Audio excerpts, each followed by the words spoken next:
నీ కార్యము సఫలము చేయి దేవునికి. నువ్వు మొరపెట్టు, నువ్వు స్తుతించు.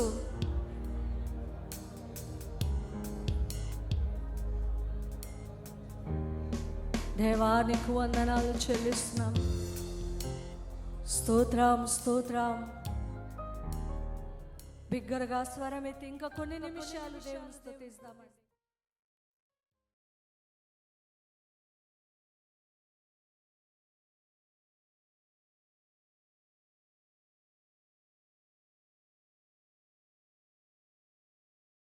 ఐశ్వర్యవంతుడండి ఆయన. మనకి కలిగినవి ఆయన రక్షణ, మనకిచ్చిన రక్షణ చేత పట్టుకుని కృతజ్ఞతాస్తుతులు చెల్లించుటే, హృదయపూర్వకంగా ఆయన నామాన్ని ఘనపరచుటే, హెచ్చించుటే. హల్లెలూయా. స్తోత్రం తండ్రి, నీకు వందనాలు ప్రభా. ఇంకా అలాగూ 2-3 నిమిషాలు దేవుని స్తుతిస్తామండి.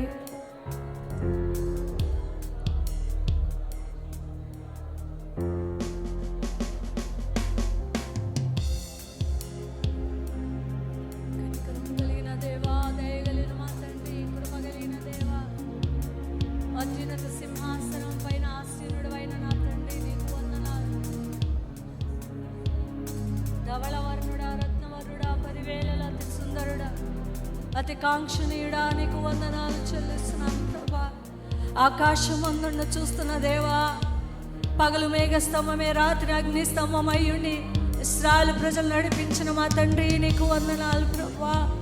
బండ నుండి మధుర జలమునిచ్చిన నా దేవా నీకు వందనాలు. స్తోత్రం స్తోత్రం స్తోత్రం స్తోత్రం స్తోత్రం స్తోత్రం. స్తుతి స్తుతి స్తోత్రం స్తోత్రం. సూర్యోదయం మొదలుకొని సూర్యాస్త వరకు స్తుతింపదగిన నీ గొప్ప నామమును బట్టి వందనాలు స్తోత్రం. నీతిమంతులైన వారు ఉల్లసిస్తారని, నీతిమంతులైన వారు దేవుని స్తుతిస్తారని, యథార్థ హృదయులు ఆయన బట్టి అతిశయిస్తారని ఇప్పటి వరకు వాక్యము చదువుకున్నాం. ఆయన రక్తము చేత కడగబడిన మనము దేవుని స్తుతిస్తాం, దేవుని ఘనపరుస్తాం, ఆయన సన్నిధిలో ఆనందిస్తాం. హల్లెలూయా. సహాయము చేయండి, సహాయము చేయండి. కరుణ చూపువాడా, కృప చూపువాడా, దయ చూపువాడా నీకు వందనాలు. స్తోత్రం స్తోత్రం స్తోత్రం స్తోత్రం స్తోత్రం. హల్లెలూయా హల్లెలూయా. స్తోత్రం స్తోత్రం.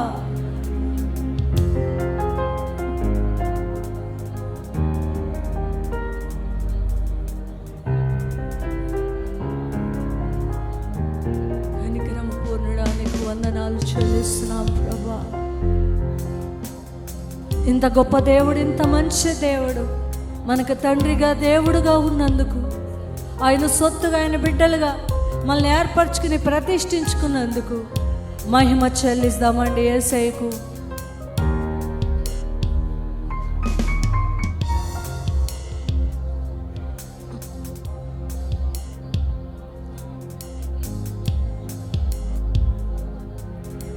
నిన్ను పోలి ఎవరు లేరు ఈ లోకంలో, నీలాంటి దైవం లేదు నా యేసయ్యా, నీలాంటి దైవం లేదు. అందరూ ఆకాశం పెట్టి నిజంగా వేల్పులలో దేవతలలో మరి అనేక మంది దేవుళ్ళు అనబడిన వారు ఉన్నప్పటికీ ఆయన వంటి వారు, ఆయనలా ప్రేమించేవారు, క్షమించేవారు, ఆదరించేవారు, స్వస్థపరిచేలాగా జయమిచ్చే దేవుడి లోకంలో ఎవరు లేరు యేసయ్య తప్ప. అందరూ చప్పట్లు కొడుతూ యేసయ్య నామాన్ని ఘనపరుస్తూ మనం ప్రభువుని ఆరాధిస్తాం. నిన్ను పోలి ఎవరు లేరు ఈ లోకంలో, నీలాంటి దైవం లేదు నా యేసయ్యా, నీలాంటి దైవం లేదు. అందరం అందాం. నిన్ను పోలి చప్పట్లు కొడుతూ స్వరమెత్తుతూ బిగ్గరగా, సహోదరుడా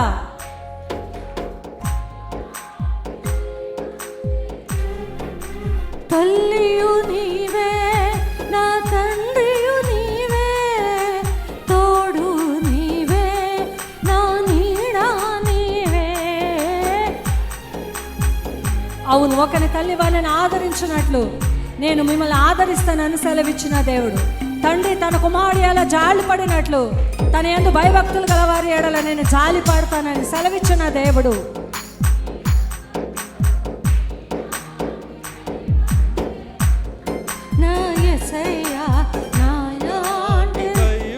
అందరూ మరి ఒక్కసారి, నిన్ను పోలి ఎవరు లేరు, మనసు పూర్తిగా నా యేసయ్యా నీలాంటి దైవం లేదు, తల్లియు నీవే నా తండ్రియు నీవే, తోడు నీవే నా నీడా నీవే. ఆయన నీ కుడి ప్రక్కన నీడగా ఉండే దేవుడు.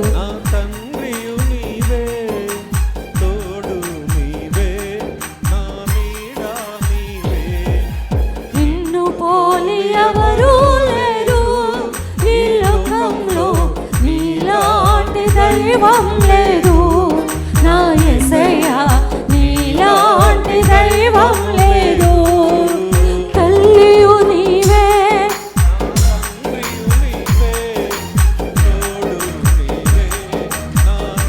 దయచేసి అందరం కలిసి పాడదాం. చప్పట్లు కొడుతూ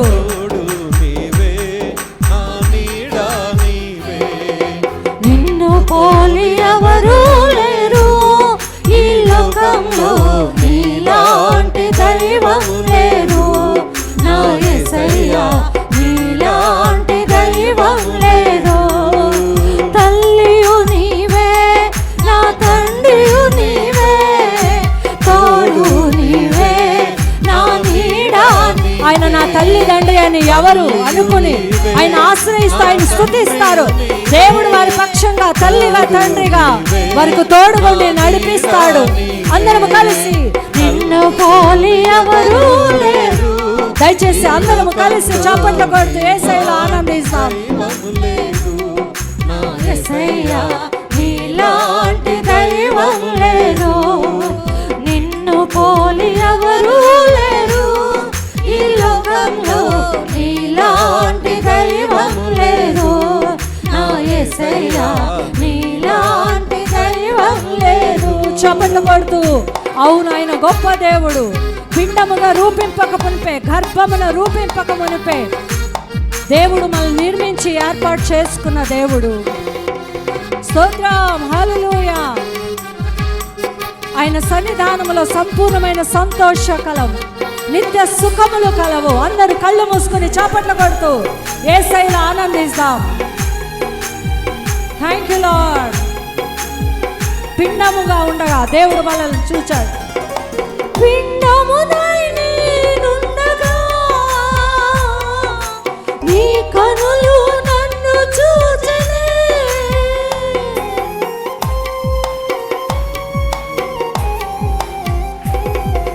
పిండమునై నేనుండగా నీ కనులు నన్ను చూచెనే, నా తల్లి గర్భమందున నన్ను నిర్మించిన వాడవు నీవే, నా తల్లి గర్భమందున నన్ను నిర్మించిన వాడవు నీవే. చప్పట్లు కొడుతూ అందరం కలిసి తల్లియు నీవే నా తండ్రియు నీవే, తోడు నీవే నా నీడా నీవే, తల్లియు నీవే నా తండ్రియు నీవే, తోడు నీవే నా నీడా నీవే, నిన్ను పోలి ఎవరు లేరు ఈ లోకంలో, నీలాంటి దైవం లేరు, నా యేసయ్యా నీలాంటి దైవం లేదు. చప్పట్లు పడుతూ స్తోత్రం. అవును అనేక సందర్భాలలో నానువారు లేక అందరూ దూరము చేసి నిరాశ నిస్పృహల కులుకుపోయినప్పుడు, జీవితంలో ఆశ లేని బ్రతుకుచున్నప్పుడు, కుమిలి కుమిలి ఏడుస్తున్నప్పుడు దేవుడు మళ్ళీ ఎత్తుకుని ఓదార్చి హక్కును చేర్చుకున్న దేవుడు. Thank you lord, hallelujah, praise the lord. దిరవ శమన్నల రికులరవ సబన్నర హులై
ఎవరు లేరు ఈ లోకంలో, నీలాంటి దైవం లేదు నా యేసయ్యా, నీలాంటి దైవం లేదు.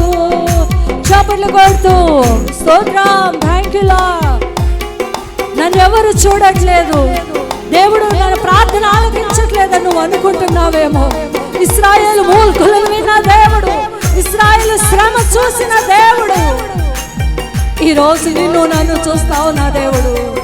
Thank you lord. I worship you lord. చప్పట్లు కొడుతూ దేవుని నామమును ఘనపరుస్తాం.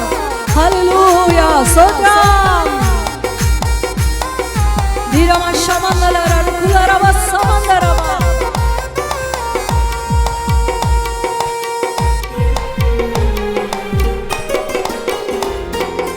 ఆకాశము ఎక్కిపోయినా అక్కడను నీవు ఉన్నావు,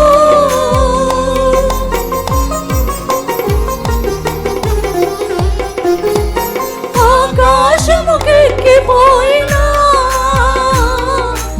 అక్కడను నీవు ఉన్నావు.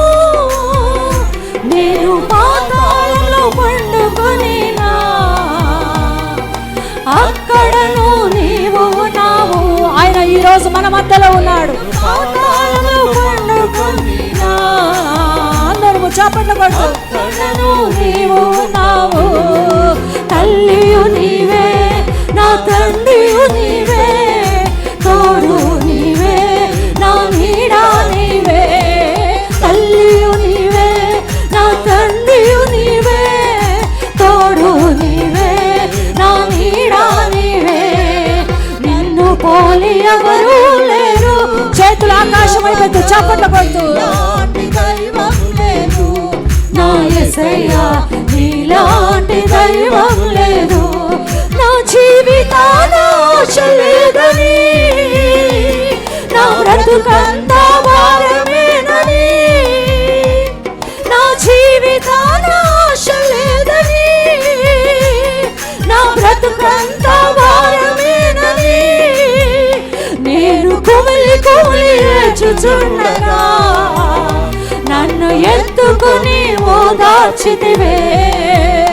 నేను కుమిలి కుమిలి ఏడ్చుచుండగా నన్ను ఎత్తుకుని ఓదార్చితివే. తల్లియు నీవే, నా తండ్రియు నీవే, తోడు నీవే, నా నీడా నీవే. తల్లియు నీవే, నా తండ్రియు నీవే, తోడు నీవే, నా నీడా నీవే. తల్లియు నీవే, నా తండ్రియు నీవే, తోడు నీవే, నా నీడా నీవే. తల్లియు నీవే, నా తండ్రియు నీవే, తోడు నీవే, నా నీడా నీవే. తల్లియు నీవే, నా తండ్రియు నీవే, తోడు నీవే, నా నీడా నీవే. అవును, ఆకాశం వైపు చేతులేసి భిన్నముగా రూపింపక మునిపే దేవుడు మనల్ని ఏర్పరచుకున్న దేవుడు. హల్లెలూయా. అందరము చేతులు ఆకాశం వైపెత్తి ఆయనలా ప్రేమించేవారు, ఆయనలా క్షమించేవారు, ఆయనలా ఆదరించి స్వస్థపరిచి జయమిచ్చే వారి లోకములు ఎవరు లేరు యేసయ్య తప్ప. మన కోసం రక్తము కార్చి తన ప్రాణం పెట్టి తన సొత్తుగా తన బిడ్డలుగా మార్చుకుని కనుక అందరము చేతులు ఆకాశం వైపెత్తి చివరిగా పూర్ణ మనసుతో, పూర్ణ బలముతో, పూర్ణ హృదయంతో దేవుడు మన మధ్యలో ఉన్నాడు గనక నిన్ను పోలి ఎవరు లేరు,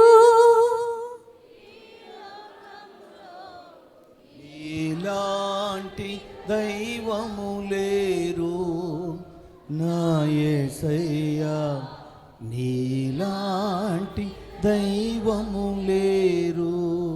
అందరూ నిన్ను పోలి ఎవరు లేరు ఈ లోకంలో, నీలాంటి దైవం లేదు నా మంచి యేసయ్యా, నీలాంటి దైవం లేదు.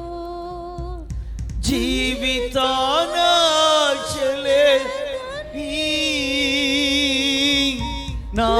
బ్రతుకంత భారమేనని అందరం అందరు మీరే నోరు తెరవాలి.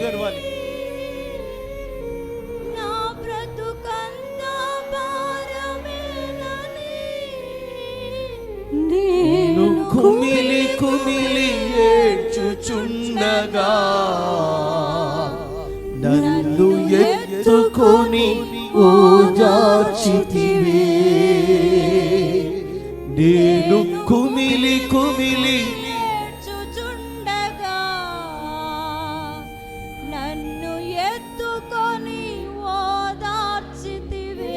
అందరం తల్లియు నీవే నా తండ్రియు నీవే తోడు నీవే నా నీడా నీవే. అందరం తల్లియు నీవే నా తండ్రియు నీవే తోడు నీవే నా నీడా.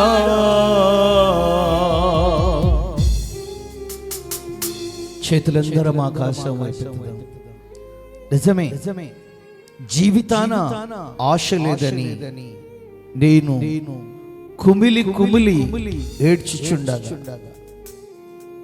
అనేక సందర్భాలలో మనం కూడా కొన్ని పరిస్థితులలో కుమిలి కుమిలి ఏడుస్తూ ఉన్నప్పుడు ఓదార్చేవారు ఎవరు ఉండరు. ఓదార్చేవారు ఎవరు ఉండరు. ఆదరించేవారు ఎవరు ఉండరు. చూడడానికి చుట్టూ జనాలే ఉంటారు. చూడడానికి చుట్టూ జనాలు ఉంటారు. కానీ నాలుగు గోడల మధ్యలో ఎవరికి చెప్పుకోలేని కష్టాలు వేదనలు బాధలు వచ్చినప్పుడు మన హృదయం ఆశపడుతుంటది. ఎవరైనా ఆదరిస్తారేమో, ఎవరైనా ధైర్యపరుస్తారేమో, ఎవరైనా ఓదార్పు మాటలు మాట్లాడతారేమని మన మనసు ఎదురు చూస్తూ ఉంటుంది. కానీ యేసు ప్రభువుని గురించి వ్రాయబడిన మాట ఆదరించు వారి కొరకు కనిపెట్టాను, కానీ ఆదరించేవారు ఎవరు లేరు. ఓదార్చే వారి కోసం ఎదురు చూస్తే ఓదార్చేవారు ఎవరు లేరట. యెషయా గ్రంథం ఈ విధంగా చెప్తుంది, ఆయన బాహువే, ఆయన బాహువే ఆయనను ఆదుకొనెను అని వాక్యం చెప్తుంది. అందుకే జీవితాన ఆశ లేదని నా బ్రతుకంత భారమేనని నేను కుమిలి కుమిలి ఏడ్చుచుండగా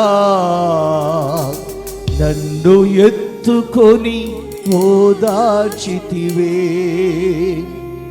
నేను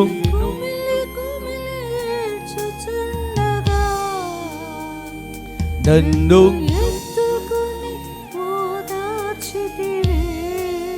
తల్లియు నీవే నా తండ్రియు నీవే తోడు నీవే నా నీడా నీవే. తల్లియు నీవే నా తండ్రియు నీవే తోడు నీవే నా నీడా నీవే. నిన్ను పోలి ఎవరు లేరు.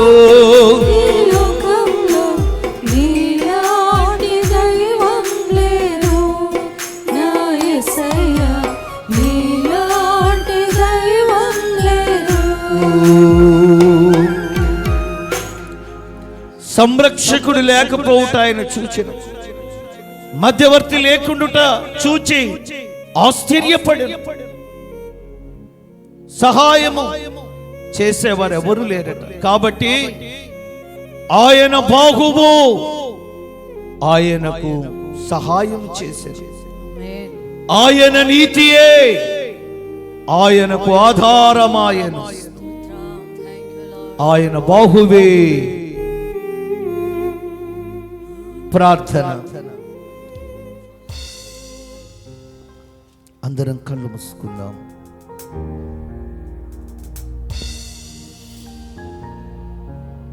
సర్వకృప నిధియగు దేవానికి స్తోత్రం. 7వ మాసం 3వ పునరుత్థాన దినములోనికి, పునరుత్థాన దినమును నిన్ను ఆరాధించడానికి మమ్మల్ని ఇక్కడికి నడిపించారు.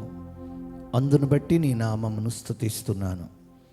వచ్చిన బిడ్డలందరినీ దీవించవా తండ్రి. విదాసునిగా అడుగుతున్నాను, ఈ బిడ్డలందరినీ దీవించండి. అందరి అవసరతలు అక్కరలు మీ మహిమశులో తీర్చండి. ప్రత్యేకంగా ఈ సమయమందు ప్రభా, వాక్యములోనికి వెళుతుండగా ఆదియందు వాక్యముండెను, వాక్యము దేవుని యొద్ద ఉండెను, వాక్యము దేవుడై ఉన్నాడు అని ప్రభు వ్రాయబడి ఉన్నది కనుక దయ ఉంచి వాక్యము వెలుడగుతోడనే అక్కడ వెలుగు కలిగెను అని ఉంది కనుక నీ వెలుగు చేత నీ బిడ్డలను నింపి మీ నామానికి మహిమ తెచ్చుకో. మరొక్కసారి అడుగుతున్నాను, గ్రహింపగలిగిన హృదయమును, వినగలిగిన చెవులను ప్రసాదించుమని.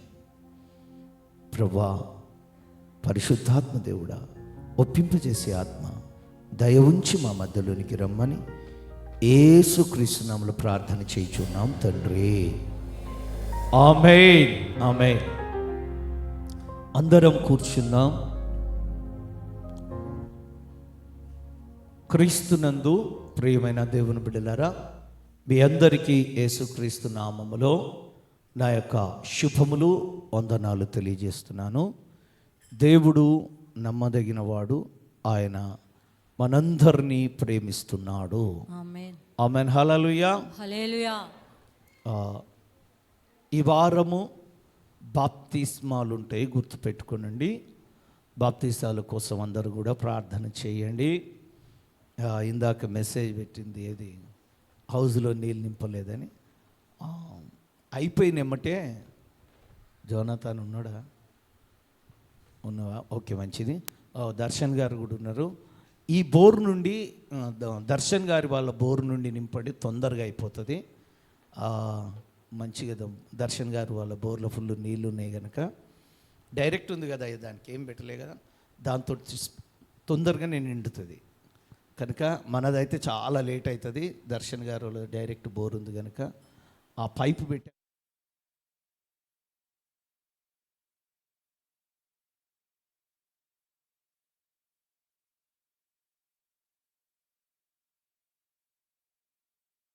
స్తోత్రం. బ్యాప్టిజాలు ఇవాళ మాత్రం కంపల్సరీ ఉంటాయి. పోయిన వారం కొన్ని పరిస్థితులను బట్టి ఇవ్వలేదు. మరో ప్రకటన ఏంటంటే, మీరందరూ కూడా దయ ఉంచి ప్రార్థన చేయండి. మందిరపు పనులు అక్కడ జరుగుతున్నాయి. ఫోటో పెట్టడానికి వస్తుందని నా దాంట్లో ఉంది. వీడియో కూడా ఉన్నట్టుంది. మంచిది. మందిర పనులు దేవుని మహాకృపను బట్టి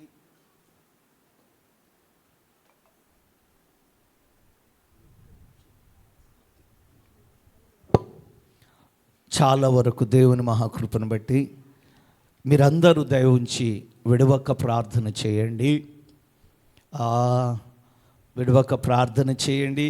దానికోసము ఇప్పటి వరకు చాలా అప్పు కూడా అయ్యింది, చాలా అప్పు అయింది. అదంతా కూడా దేవుడు తీర్చబడినట్లుగా. అదే టైంలో నేను ఒక ఫ్లాట్ అక్కడ అమ్మడానికి పెట్టిన, ఆ ఫ్లాట్ అమ్ముడుపోయేటట్టు కూడా ఇప్పటి వరకు చెప్పలేదు, కానీ ఇప్పుడు చెప్తున్నాను. అక్కడ ఫ్లాట్ అమ్ముడుపోయేటట్టు ప్రార్థన చేయండి. కనుక మరి మందిరం దేవుని మహాకృపను బట్టి కట్టబడుతుంది. అయితే అదే సమయంలో చిన్న చిన్న ఎవరో పోయి మరి మున్సిపాలిటీ ఆఫీసులో కంప్లైంట్ ఇస్తూ ఉన్నారంట. కనుక మరి మన సహోదరులు, మన చర్చికి వచ్చే పిల్లలే, వాళ్ళు వెళ్ళి మాట్లాడుతూ ఉన్నారు, మీరు దాన్ని ఆపొద్దు అని. కానీ ఆపట్లేదు. కానీ త్వరగా కట్టబడేటట్లు ప్రార్థన చేయండి. దాదాపుగా ఒక 20 లక్షల వరకు అప్పు తీసుకున్నాం.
అని చూడగోరెను గాని పొట్టివాడైనందున జనులు గుంపు కూడి యునుట వలన చూడలేకపోయెను.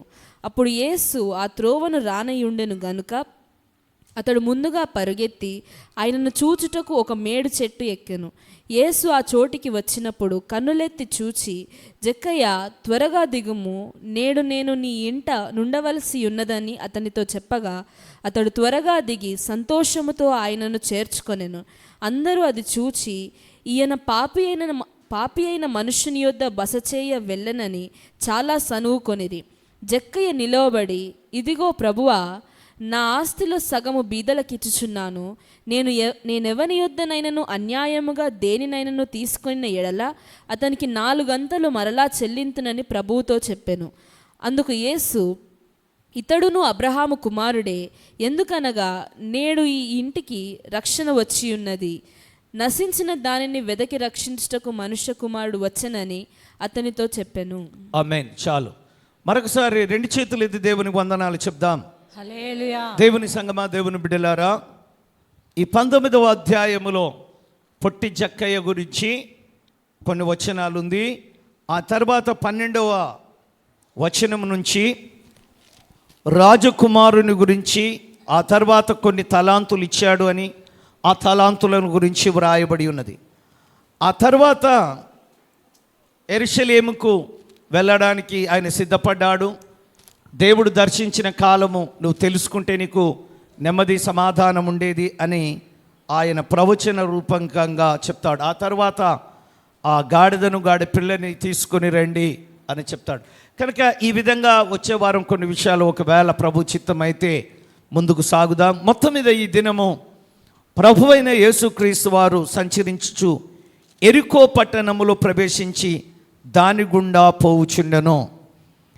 ఆయన సంచరిస్తూ ఎరికో పట్టణములో ప్రవేశించాడు. ఎరికో పట్టణములో ప్రవేశించినప్పుడు ఆ ఎరికో గుండా వెళుతూ ఉన్నప్పుడు ఆ ప్రదేశంలో ఇంకా ఎరికో పట్టణానికి వెళ్ళక ముందు ఉంటుంది ఇది. అయితే లేకపోతే దారి దాటినాక కావచ్చు. మొత్తం మీద మేము వెళుతున్నప్పుడు ఫస్ట్ పొట్టి జక్కయ్య ఇల్లు వచ్చింది. ఆ తర్వాత మేము ఎరికోకు వెళ్ళినట్టు జ్ఞాపకం మాకు. సరే, ప్రదేశం పరిస్థితి ఏదైనా కానీ ఎరికోకు వెళ్ళడానికంటే ముందు పొట్టి జక్కయ్య ఎక్కిన మేడి చెట్టు, పొట్టి జక్కయ్య ఇల్లు. ఓకే, ఫస్ట్ ఎరికోకు తీసుకెళ్ళిండ్రు. బైబిల్ అట్లా రాయబడ్డది కనుక ఎరికో నుంచి వచ్చేటప్పుడు పొట్టి జక్కయ్య ఇల్లును మేము చూసాం. Praise the Lord. అయితే మొత్తం మీద యేసుక్రీస్తు వారు సంచరించుచు ఆ ఎరికో అనే పట్టణానికి వస్తూ ఉన్నప్పుడు అక్కడ జక్కయ్య అనే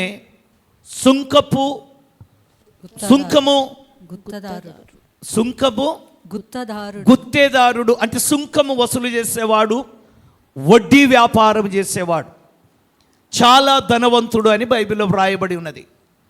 ఈ ధనవంతునికి ఒక ఆశ కలిగింది. ధనవంతునికి ఒక ఆశ వచ్చింది. అదేంటంటే ఆ ప్రదేశంలో యేసుక్రీస్తు వారు ఉన్నప్పుడు యేసుక్రీస్తు వారి వెనకాల మరి గుంపులు, సమూహాలుగా యేసు ప్రభు దగ్గర ప్రజలు ఉండడము ఆ యొక్క ధనవంతుడైన పొట్టి జక్కయ్య చూచినప్పుడు ఎలాగైనా సరే ఈ యేసును నేను చూడాలి అనుకున్నాడు. Praise the Lord. యేసును చూడాలి అనుకున్నాడు. దేవుని సంగమా, దేవుని పిల్లలారా, యేసును చూడాలి అనుకొని మొత్తం మీద ఆ ప్రదేశానికి, యేసుక్రీస్తు ఉన్న ప్రదేశానికి వెళ్ళిండు. యేసుక్రీస్తు ఉన్న ప్రదేశానికి వెళ్ళినప్పుడు యేసుక్రీస్తు చుట్టూ విస్తారమైన జనాలు ఉన్నారు. కనీసము ఆయన దగ్గరికి వెళ్ళే అవకాశం లేకుండా వెళ్ళింది. ఈ కాలంలో అయితే నేను ఈ మధ్యకాలంలో ఆయన తమిళనాడుకు విజయ్ అనేటి ఆయన ముఖ్యమంత్రి అయిన తర్వాత ఆయన దగ్గరకు వచ్చిన జనాలను చూచినప్పుడు ఎంత భయంకరంగా ప్రజలు ఉన్నారంటే అంత భయంకరంగా ప్రజలు ఉన్నారు. రెండవది, ఈయన జగన్మోహన్ రెడ్డి గారు వచ్చినప్పుడు ఆయన చుట్టూ కూడా జనాలు అలాగే ఉంటారు. అయితే ఈ కాలంలో అయితే ఏది జీబులు కార్లు ఉన్నాయి కనుక దాని మీదకి ఎక్కి నిలబడి ఇట్లా ఇట్లా అంటున్నారు. కానీ ఆ కాలంలో యేసుక్రీస్తు వారికి ఎలాంటి కార్లు లేవు కనుక ఆయనను చూడాలి అని వెళ్ళిండు, కానీ చూడలేకపోయాడు. ఎందుకు చూడలేకపోయాడు అని అంటే పొట్టివాడైనందున అని వాక్యంలో వ్రాయబడ్డది. అదేవిధంగా మొత్తం మీద అక్కడ ఉన్నవారిని అడిగిండు, బాబు యేసు ప్రభు ఎక్కడికి వెళుతున్నాడు ఈ తర్వాత అని అంటే, యేసు ప్రభు ఎక్కడికి ఏ ఊరికైతే వెళ్ళాలనుకున్నాడో ఆ ఊరు పేరు చెప్పినప్పుడు వెంటనే ఆ దారిలో మరి ఒక చెట్టు ఎక్కిండు, అదే మేడి చెట్టు. ఆ మేడు చెట్టును గురించి ఓ దైవజనుడు చెప్తుంటే నేను విన్నాను. ఇప్పుడు కూడా అలాగే ఉంటుంది ఆ మేడి చెట్టు. ఆ మేడి చెట్టు మొత్తం కూడా ఆకులతో నింపబడి ఉంది. ఇప్పుడు కూడా ఆకులతో నింపబడే ఉంటుంది ఆ చెట్టు. ఆ మేడి చెట్టు అంతా కూడా పచ్చని ఆకులతో నింపబడ్డది. మేము పోయినప్పుడే ఫుల్ ఆకులు ఉన్నాయి. అయితే దాని చుట్టూ కంచె వేశారు ఇప్పుడు. ఎందుకంటే అందరూ వచ్చి ఆ చెట్టుని ఎక్కుతున్నారంట, పట్టుకుంటున్నారంట. ఆ చెట్టు ఎండిపోతుందని చెప్పేసి వెంటనే దాని దగ్గరికి పోకుండా ఇప్పుడు దాని చుట్టూ కూడా కంచె వేసేసిండ్రు. దాన్ని ఎవరిని ముట్టుకొనియట్లేదు. అయితే ఆ చెట్టు ఎక్కంట ఆకుల చాటున దాక్కున్నాడంటే ఎవ్వరు కనబడకుండా. ఎందుకు అలాగూ దాక్కున్నాడంటే సుంకపు గుత్తేదారుడు ధనవంతుడు అని వాక్యంలో వ్రాయబడి ఉన్నది. ధనవంతుడైన వాడు వెనకాల తప్పకుండా జనాలు ఉంటారు. ఏమో సామెత ఉంది కదా, బెల్లం ఎక్కడ ఉంటాయో బెల్లం ఎక్కడ ఉంటుందో చెప్పాలి, బెల్లం ఎక్కడ ఉంటుందో ఈగలు అక్కడ ఉంటాయి అన్నట్లు. నిజానికి పొట్టి జక్కయ్య ధనవంతుడు గనక డబ్బులు అవసరం లేని వాళ్ళు ఎవరన్నా ఉన్నారా ఇక్కడ? ఎవరన్నా ఉన్నారా? అందరికీ అవసరమే డబ్బులు. కొందరు అంటారు ఫ్రీగా వస్తే ఫినాయిల్ అన్న తాగుతాడు అని అంటాడు. ఫ్రీగా వస్తే ఫినాయిల్ కూడా తాగుతారంట కొందరు. కనుక డబ్బులు అవసరం లేని వారు ఎవరు ఉండరు. అందరికీ డబ్బులు అవసరమే ఉంటాయి. నా దగ్గర పైసలున్నా ఇంకా కొన్ని డబ్బులు ఉంటే బాగుండు నా కాడ అని నేను అనుకుంటూ ఉంటాను. నేను కాదు, అందరు అనుకుంటుంటారు. 1,00,000 సంపాదించాలనుకుంటారు. 1,00,000 అయినాక 2 లక్షలు వస్తే బాగుండు అనుకుంటారు. 2 లక్షలు వచ్చిన తర్వాత ఇంకొక 2 వస్తే బాగుంటుంది అనుకుంటారు. అందుకనే కదా కోటీశ్వర్లు 100 కోట్లు ఉన్నా కానీ, ఇప్పుడు నిన్న ఎవరో చెప్పారు సతీష్ కుమార్ గారి ఆస్తి అంట 1,460 కోట్లు ఏమంట. ఏది భారతదేశంలో అతిపెద్ద ధనవంతులలో ఫస్ట్ పాల్ దినకరయ్య గారంట, రెండవది సతీష్ కుమార్ గారంట, మూడవది వచ్చేసి కేరళనేనా, కేరళ కాదు, కేఏ పాల్ గారు అనుకుంటా. KA Paul గారంట. దినకరయ్య గారు ఎందుకు అనేది వాళ్ళు చెప్పిండ్రు. 500 ఎకరాలల్లా అదేది యూనివర్సిటీ ఉందంట. అది 500 ఎకరాలంట ఆ యూనివర్సిటీ. ఆ తర్వాత ఎవరెవరు ఎందుకు ధనవంతులని ఈ మధ్యలో ఒక వీడియో చేసిండ్రు. తర్వాత మొత్తం మీద మరి ఇన్ని డబ్బులు ఉన్నాయి. మళ్ళీ వాళ్ళ సొంతగా వాళ్ళ పేరిట ఎంత ఉన్నాయంటే, ఒక ఆయన పేరు మీద 500 కోట్లు ఉన్నాయి, ఒక ఆయన పేరులో 200 కోట్ల రూపాయలు ఉన్నాయి. అలా చెప్పుకుంటూ పర్సనల్గా ఎన్ని ఉన్నాయి, వాళ్ళ ఆస్తులు ఎన్ని ఉన్నాయని చెప్పుకుంటూ వచ్చిండ్రు. సరే, దేవునికి స్తోత్రం చెప్దాం. మరి 200 కోట్లుంటే మనం ఏమనుకుంటున్నాం, నా దగ్గర 1 కోటి ఉన్నా బాగుండు కదరా నాయన అనుకుంటాం కదా. అన్ని కోట్లున్నా కానీ ఇయ్యండి అని చెప్తారు. ఈ టీవీలో కనబడ్డారు ఇయ్యండి అని చెప్పేసి గవర్నమెంట్ వాళ్ళు ఏం చేస్తుండ్రు, చెప్పా పెట్టకుండా ఐటీ దాడులు చేస్తుండ్రు. ఈ ఐటీ దాడులు చేసినప్పుడు వాళ్ళు ఏం చేస్తుండ్రు, మంచిగా పైసలు ఏమన్నా ఉంటే వాటిని పెట్రోల్ పోసి తగలబెడుతుండ్రు. తెలుసా మీకు? పెట్రోల్ పోసి తగలబెట్టేస్తుండ్రు. ఎవరో కాదు, పేరు ఎందుకులే, మళ్ళీ మీరు ఫీల్ అయ్యారు. నిజంగా ఈ టీవీలలో వచ్చి ఇన్ని కోట్లుండి ఇయ్యండి అని చెప్పేట ఒక రోజు అంట దగ్గరున్నోళ్ళు చెప్పిండ్రు ఏంటంటే కిరోసిన్ పెట్రోల్ వచ్చి డబ్బులను మొత్తం తగలబెట్టేసిరంట. మా అత్తమ్మగారు ఒక రోజు నన్ను పిలిచి అంటుంది, అలాంటి పరిస్థితుల్లోకి రావద్దు, ఉన్న కొద్దిగతోటైనా నమ్మకంగా దేవుని సేవ చేసి బలా నమ్మకమైన మంచి దాసుడు అనిపించుకోరు, కానీ అలాంటి పరిస్థితి రావాలని కోరుకోకండి. ప్లస్ వద్దు, ఉన్న వాటితో తృప్తి కలిగి బ్రతకండి. ఎందుకంటే మన గురి దేవుని రాజ్యంలో ఉండాలి. అదే ఆయన మోదసు వాళ్ళ అల్లుడు కూడా ఒకసారి చెప్పిండు, టీవీలో ఏమొస్తుందంటే 20 కోట్లు పట్టుకున్నాడంటే వాళ్ళ అల్లుడు ఆయనకు ఫోన్ చేసి చెప్పినట, 20 కాదు మామయ్య 30 నువ్వేనా ఆయన అంతేనా, 20 కోట్లు వస్తున్నాయి, 20 కోట్లు పట్టుకున్నారని టీవీలో స్క్రోలింగ్ వస్తుంటే వాళ్ళ అల్లుడు ఆయనకు మోదస్ ఫోన్ చేసి ఏదో సందర్భం వచ్చి 20 కోట్లు కాదు మామయ్య 30 కోట్లు పట్టుకుంది. అవి ఎవరు తీసుకుపోయినంటే ఐటీ వాళ్ళు తీసుకొని పోతూ ఉంటారు. అయితే ఇన్ని ఉన్నా అవి ఏమడుగుతుండ్రు చెప్పండి, ఏంది ఇయ్యండి ఇయ్యండి ఇయ్యండి అని అందరికీ ఏదో ఆశ చూపించి అడుగుతుండ్రు. వాళ్ళు తీసుకుపోయేమో తగలబెడుతుండ్రు, గవర్నమెంట్ వాళ్ళకి ఇచ్చేస్తుండ్రు. అలాంటి వాళ్ళ దగ్గరికి జనాలు కుప్పలు కుప్పలుగా పోతూ ఉండరు, కుప్పలు కుప్పలుగా పోతుండ్రు. కారణం ఏమిటంటే దేవుని బిడ్డలారా, భక్తి లేని జనం. కనుక ఏది ఏమైనప్పటికీ దేవుడు నమ్మదగినవాడు. ఆయన మనందరినీ చూస్తున్నాడు, మనందరినీ ప్రేమిస్తున్నాడు, మనందరి కోసం ఆయన రక్తం ఇచ్చాడు, మనందరి కోసం ఆయన రక్తం ఇచ్చాడు. చనిపోయాడు, సమాధి చేయబడ్డాడు, తిరిగి లేచాడు. లేచిన యేసుక్రీస్తు వారు భూమి మీదకి రాబోతూ ఉన్నాడు. అయితే ఈ పొట్టి జక్కయ్య అనేట ఆయన బాగా ధనమున్నటువంటి వాడు. ఈ ధనమున్నవాడు కనుక ధనమున్న వానితోటి ప్రతి వ్యక్తికి ఏదో ఒక అవసరము అనేది ఉండే ఉంటుంది. నేను కూడా ఎప్పుడు ఈ మందిరం కట్టినప్పటి నుండి చాలామంది దగ్గర నేను డబ్బులు అడిగాను, బ్రదర్ నాకు కొంత డబ్బులు అవసరము, నాకు ఇవ్వండి అని చెప్పేసి. కనుక కారణం ఏంటంటే అందరం ఏదో ఒక అవసరతను కలిగి ఉంటుంది.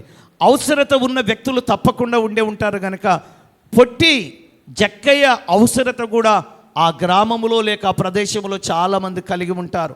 అందుకనే ఎవ్వరు చూడనప్పుడు ఆయన మేడి చెట్టు ఎక్కి ఆకుల చాటున దాచుకొని ఆయన దృష్టి అంతా యేసును చూడాలి అని ఒక ఆశతో చెట్టెక్కి ఎదురు చూస్తూ ఉన్నాడు. నిజానికి మనమందరం యేసుక్రీస్తుని గురించి దేవుని సంగమా, దేవుని బిడ్డలారా ఆలోచిస్తే యేసుక్రీస్తు వారు ఎక్కడ ఉన్నా వేల సమూహము ఆయనను వెంబడిస్తూ ఉండేవారు. అదేవిధంగా యాయిరు అనే ఒక అధికారి యేసు ప్రభు దగ్గరికి వచ్చి, అయ్యా నా బిడ్డ చావడానికి సిద్ధంగా ఉంది, నువ్వు వచ్చి ప్రార్థన చేదురా అని అంటే, నిజానికి యేసుక్రీస్తు వారు బయలుదేరింది యాయిరు వాళ్ళ ఇంటికి వెళ్ళడానికి. కానీ ఆయన వస్తూ ఉన్నప్పుడు జన సమూహము ఆయన మీద పడుతూ ఉన్నప్పుడు ఒక 12 ఏళ్ల రోగంతో ఉన్నామా, రక్తస్రావ రోగంతో, రే నాయన ఊరంతా ఓషింత అయితే ఊసుగడ్లోనికి ఓషింత అన్నట్టు ఎందుకు రా నవ్వుతుండ్రు, ఇట్లా జాన్ ముందర కూర్చుందిరా నువ్వు, పౌల్లా ఉండాలి, స్తోత్రం కలుగును గాక. ఓకేనా, నువ్వు జానే కాదురా, నువ్వు జానువే కదా, మరి ఇక్కడ కూర్చుందిరా వచ్చి మీ అన్నతోటి ముచ్చట్లు ఎప్పుడు పెడతావు కదరా. ఓకే, 2 చేతులు ఎత్తి స్తోత్రం చెప్దామా. మీరు నవ్వుతున్నప్పుడు వెనక వాళ్ళకి డిస్టర్బెన్స్, ముందర వాళ్ళకి డిస్టర్బెన్స్ అవుతుంది నాన్న, వాళ్ళకు మైండ్ అట్ అయిపోతుంది, వాళ్ళు మంచిగా దేవుని వాక్యాన్ని వింటూ ఉన్నారు.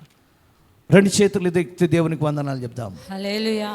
యాయిరు అనే వ్యక్తి ఇంటి వచ్చి వెళ్ళి పిలిచినప్పుడు యాయిరు ఇంటికని బయలుదేరిన యేసుక్రీస్తు వారు బయటికి రాగానే ఒక సమూహము ఆయనను వెంబడిస్తూ ఉన్నప్పుడు అనేక మంది ఆయన మీద పడుతూ, మరి రక్తస్రావ రోగం కలిగిన స్త్రీ యేసుక్రీస్తు వస్త్రాన్ని మాత్రం ముట్టితే బాగుపడతాను అనుకొని ఆయన వస్త్రపు చెంగును ముట్టుకున్న వెంటనే ఆమె రోగం బాగైంది. ఆ రోగం బాగైన వెంటనే యేసుక్రీస్తు వారు అడుగుతూ ఉన్నాడు, ఎవరు నన్ను ముట్టుకుంది, నాలో నుండి ప్రభావం బయలుదేరింది అని అంటే ఆమె వచ్చింది.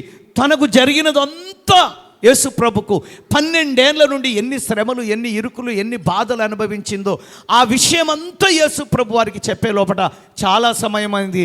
ఆ సమయంలో యాయిరు ఇంటి నుంచి కొందరు వచ్చిండ్రు, నీ బిడ్డ చచ్చిపోయింది కనుక నువ్వు బోధకుని బాధ పెట్టొద్దు, ఇంకా నీ పనులు చూసుకో వెళ్ళి అని వాళ్ళు చెప్పినప్పుడు, అంటే యేసుక్రీస్తు వారు ఎప్పుడు బయటకు వచ్చినప్పటికీ అనేక సమూహము ఆయనను వెంబడిస్తూ ఉండేది.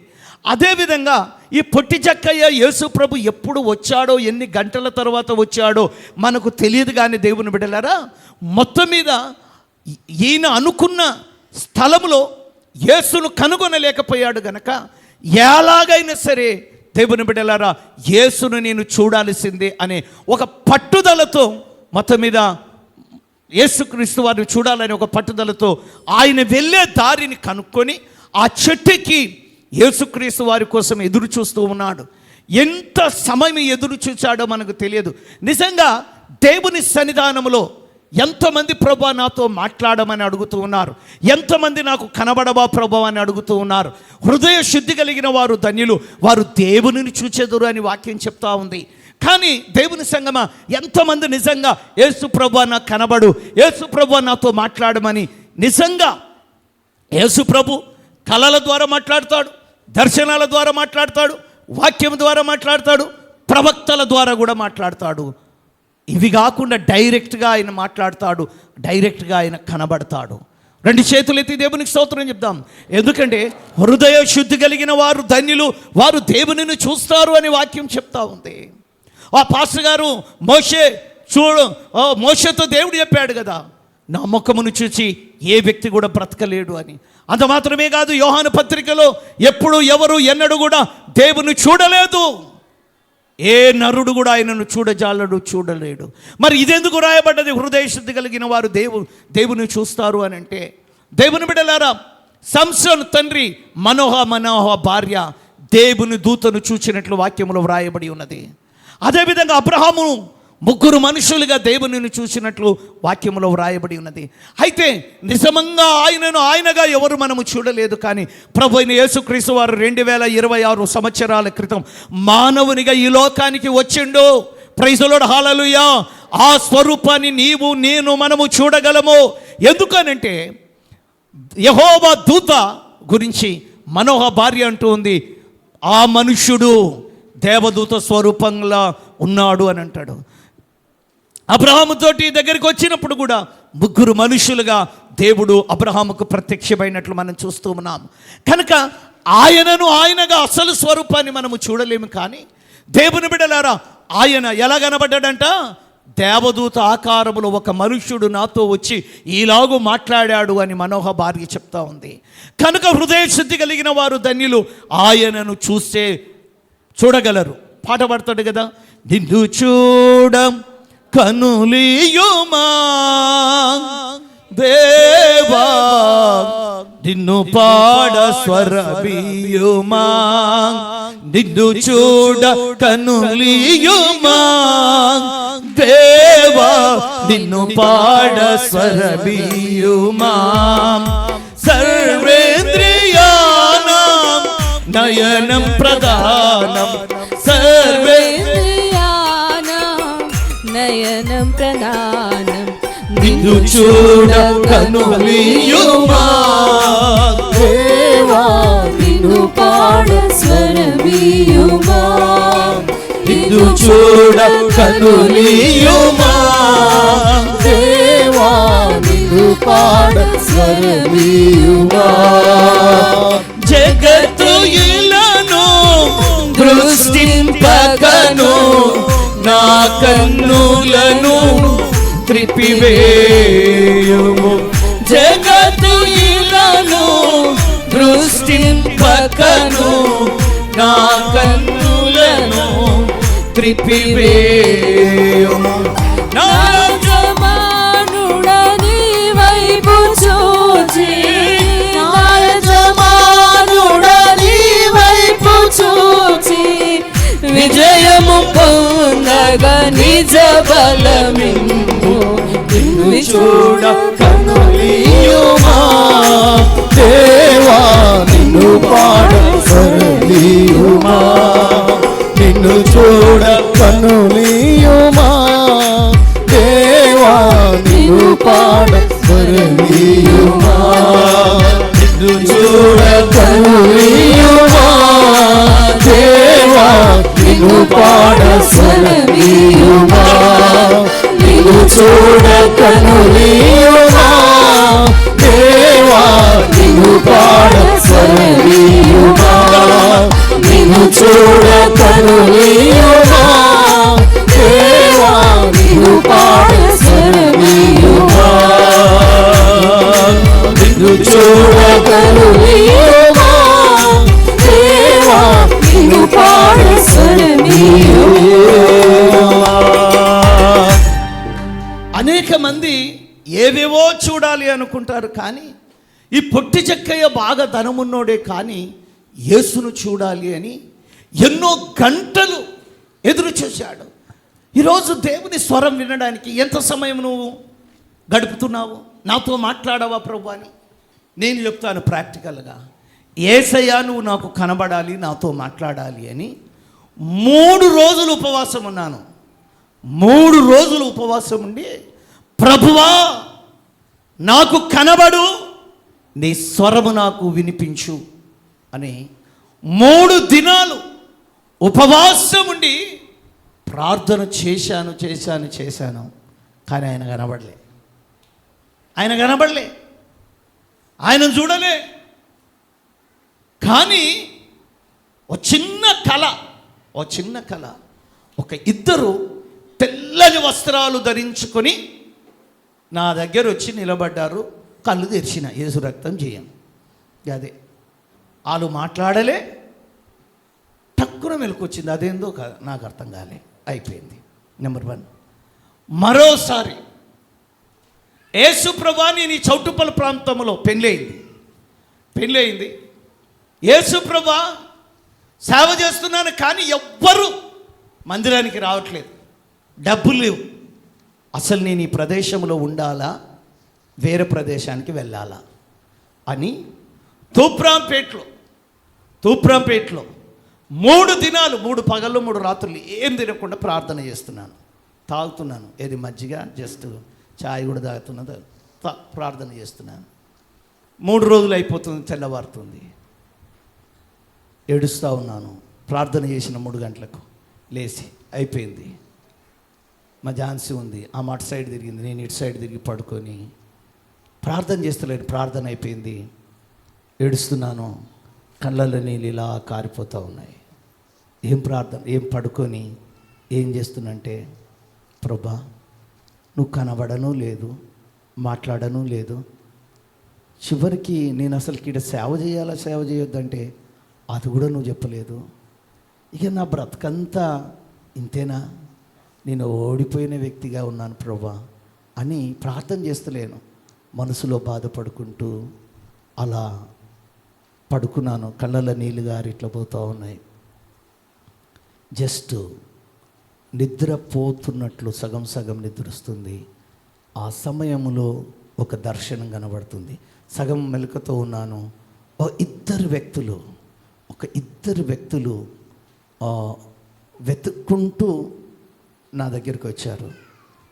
వచ్చిన తర్వాత వాళ్ళని ప్రైజ్ ది లార్డ్ అని ఇలా అంటున్న టైంకి వాళ్ళు ప్రైజ్ ది లార్డ్, మీకోసమే మేము వచ్చాము. వాళ్ళు ఆ టైంలో మా పరిస్థితి ఆర్థికంగా ఏమీ లేని పరిస్థితి, కానీ వాళ్ళు కొద్దిగా మంచిగా టక్కేసుకొని భార్యాభర్తలు ఇద్దరు వచ్చిండ్రు. ఆయన టక్కేసుకున్నావు మంచిగా తయారై కొద్దిగా అఫిషియల్లాగా ఉన్నారు. వాళ్ళిద్దరు నా దగ్గరికి వచ్చారు, ప్రైజ్ ది లార్డ్ అని చెప్పారు. ఆ తర్వాత నేను ఇలా వెనక్కి తిరిగి చూసే లోపట ఈ సమూహం కాదు, ఆ సమూహాన్ని దేవుడు తొందరలో ఇచ్చునుగాక. ఒక పెద్ద సమూహము, ఆ సమూహం అంతా పాటలు పాడుతూ దేవుని ఆరాధిస్తుండ్రు. 2 చేతులు ఎత్తి దేవునికి స్తోత్రం చెప్దామా? హల్లెలూయా, ప్రైజ్ ది లార్డ్, హల్లెలూయా, గట్టిగా చెప్దామా? హల్లెలూయా. దేవుడు నమ్మదగిన వాడు.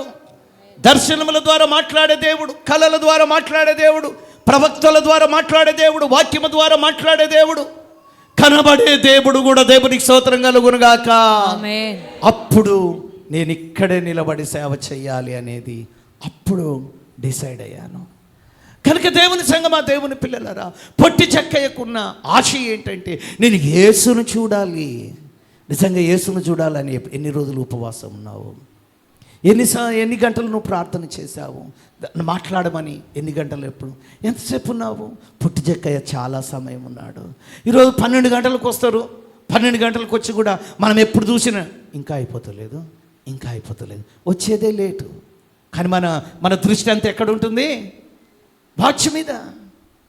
11 గంటలకు ఆరాధన అంటే నువ్వు రాగలుగుతున్నావా? అరే ఈ వయసులో రాకపోతే 50 ఏళ్ళ తర్వాత నువ్వు కదలలేవు. అప్పుడు అనుకుంటావు, 60 ఏళ్ళు వచ్చినాక అంటావు, చర్చికి పోవాలని ఉంది, కానీ నడుము నొప్పి లేస్తుంది అయ్యా, కాళ్ళ నొప్పి లేస్తుంది. కాళ్ళు మంచుకున్నప్పుడు మందిరానికి రా, చేతులు మంచుకున్నప్పుడు మందిరానికి రా, కళ్ళు మంచుకున్నప్పుడు మందిరానికి రా. టయానికి రా. ఒక వయసు అయిపోయినాక నీ శరీరం నీకు సహకరించదు. అప్పుడు నువ్వు ఏడ్చి ఉపయోగం లేదు. అప్పుడు ఏడ్చి ఉపయోగం లేదు. ఇప్పుడు మందిరానికి వచ్చే ఆప్షన్ చాలా ఉంటుంది. ఎంత భయంకరమైన దినాలలో ఉన్నామో తెలుసా మనం? విశ్రాంతి దినాన్ని పరిశుద్ధంగా ఆచరించుటకు నీకు జ్ఞాపకం ఉండాలి. విశ్రాంతి దినం జ్ఞాపకం ఉండదు, ఫంక్షన్ జ్ఞాపకం ఉంటాయి. ఏముంటాయి చెప్పండి? ఫంక్షన్స్ జ్ఞాపకం ఉంటాయి, బాగా జ్ఞాపకం ఉంటాయి. అవి ఫంక్షన్స్ బాగా జ్ఞాపకం ఉంటాయి. ఫంక్షన్స్ జ్ఞాపకం ఉంటాయి. కొన్నిసార్లు పిలువని పేరంటానికి ఏంది ఏం సామెత అది? చెప్పండి పిలువని ఏంది?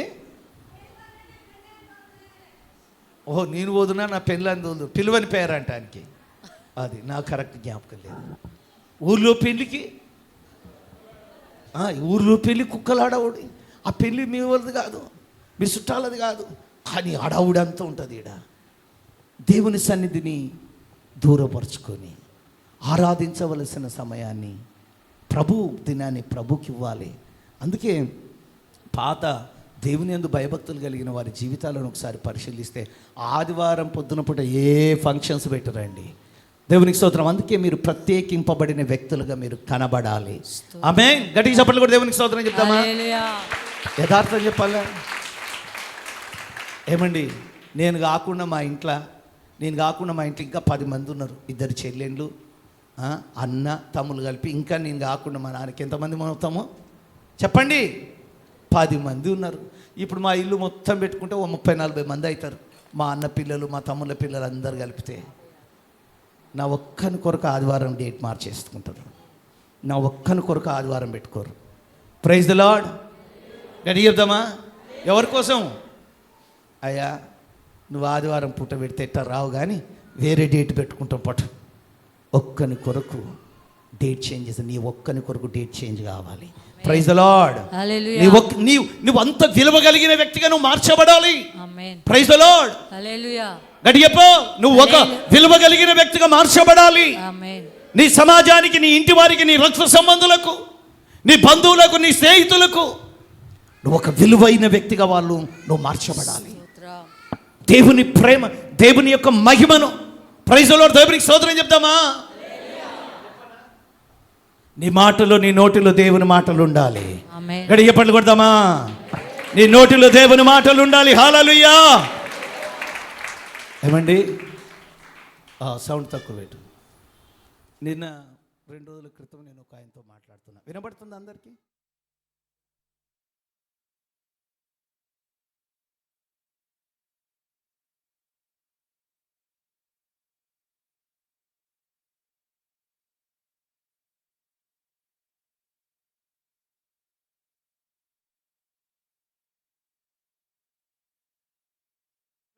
సువార్త విన్నంతో ఏమో మాట్లాడతా, కానీ సువార్త వినని వ్యక్తులైన అటు ఇటు తిరిగి ఖచ్చితంగా ఏడికి తీసుకొస్తాం? మళ్ళా యేసయ్య ప్రేమ దగ్గరికి తీసుకొని వస్తాం. ఏమైందిరా? స్తోత్రం, హల్లెలూయా. అయితే సొంత మాటలు ఎన్ని మాట్లాడినా అందులో శక్తి ఉండదు. అయితే ఏమైంది తెలుసా? 3 రోజుల క్రితం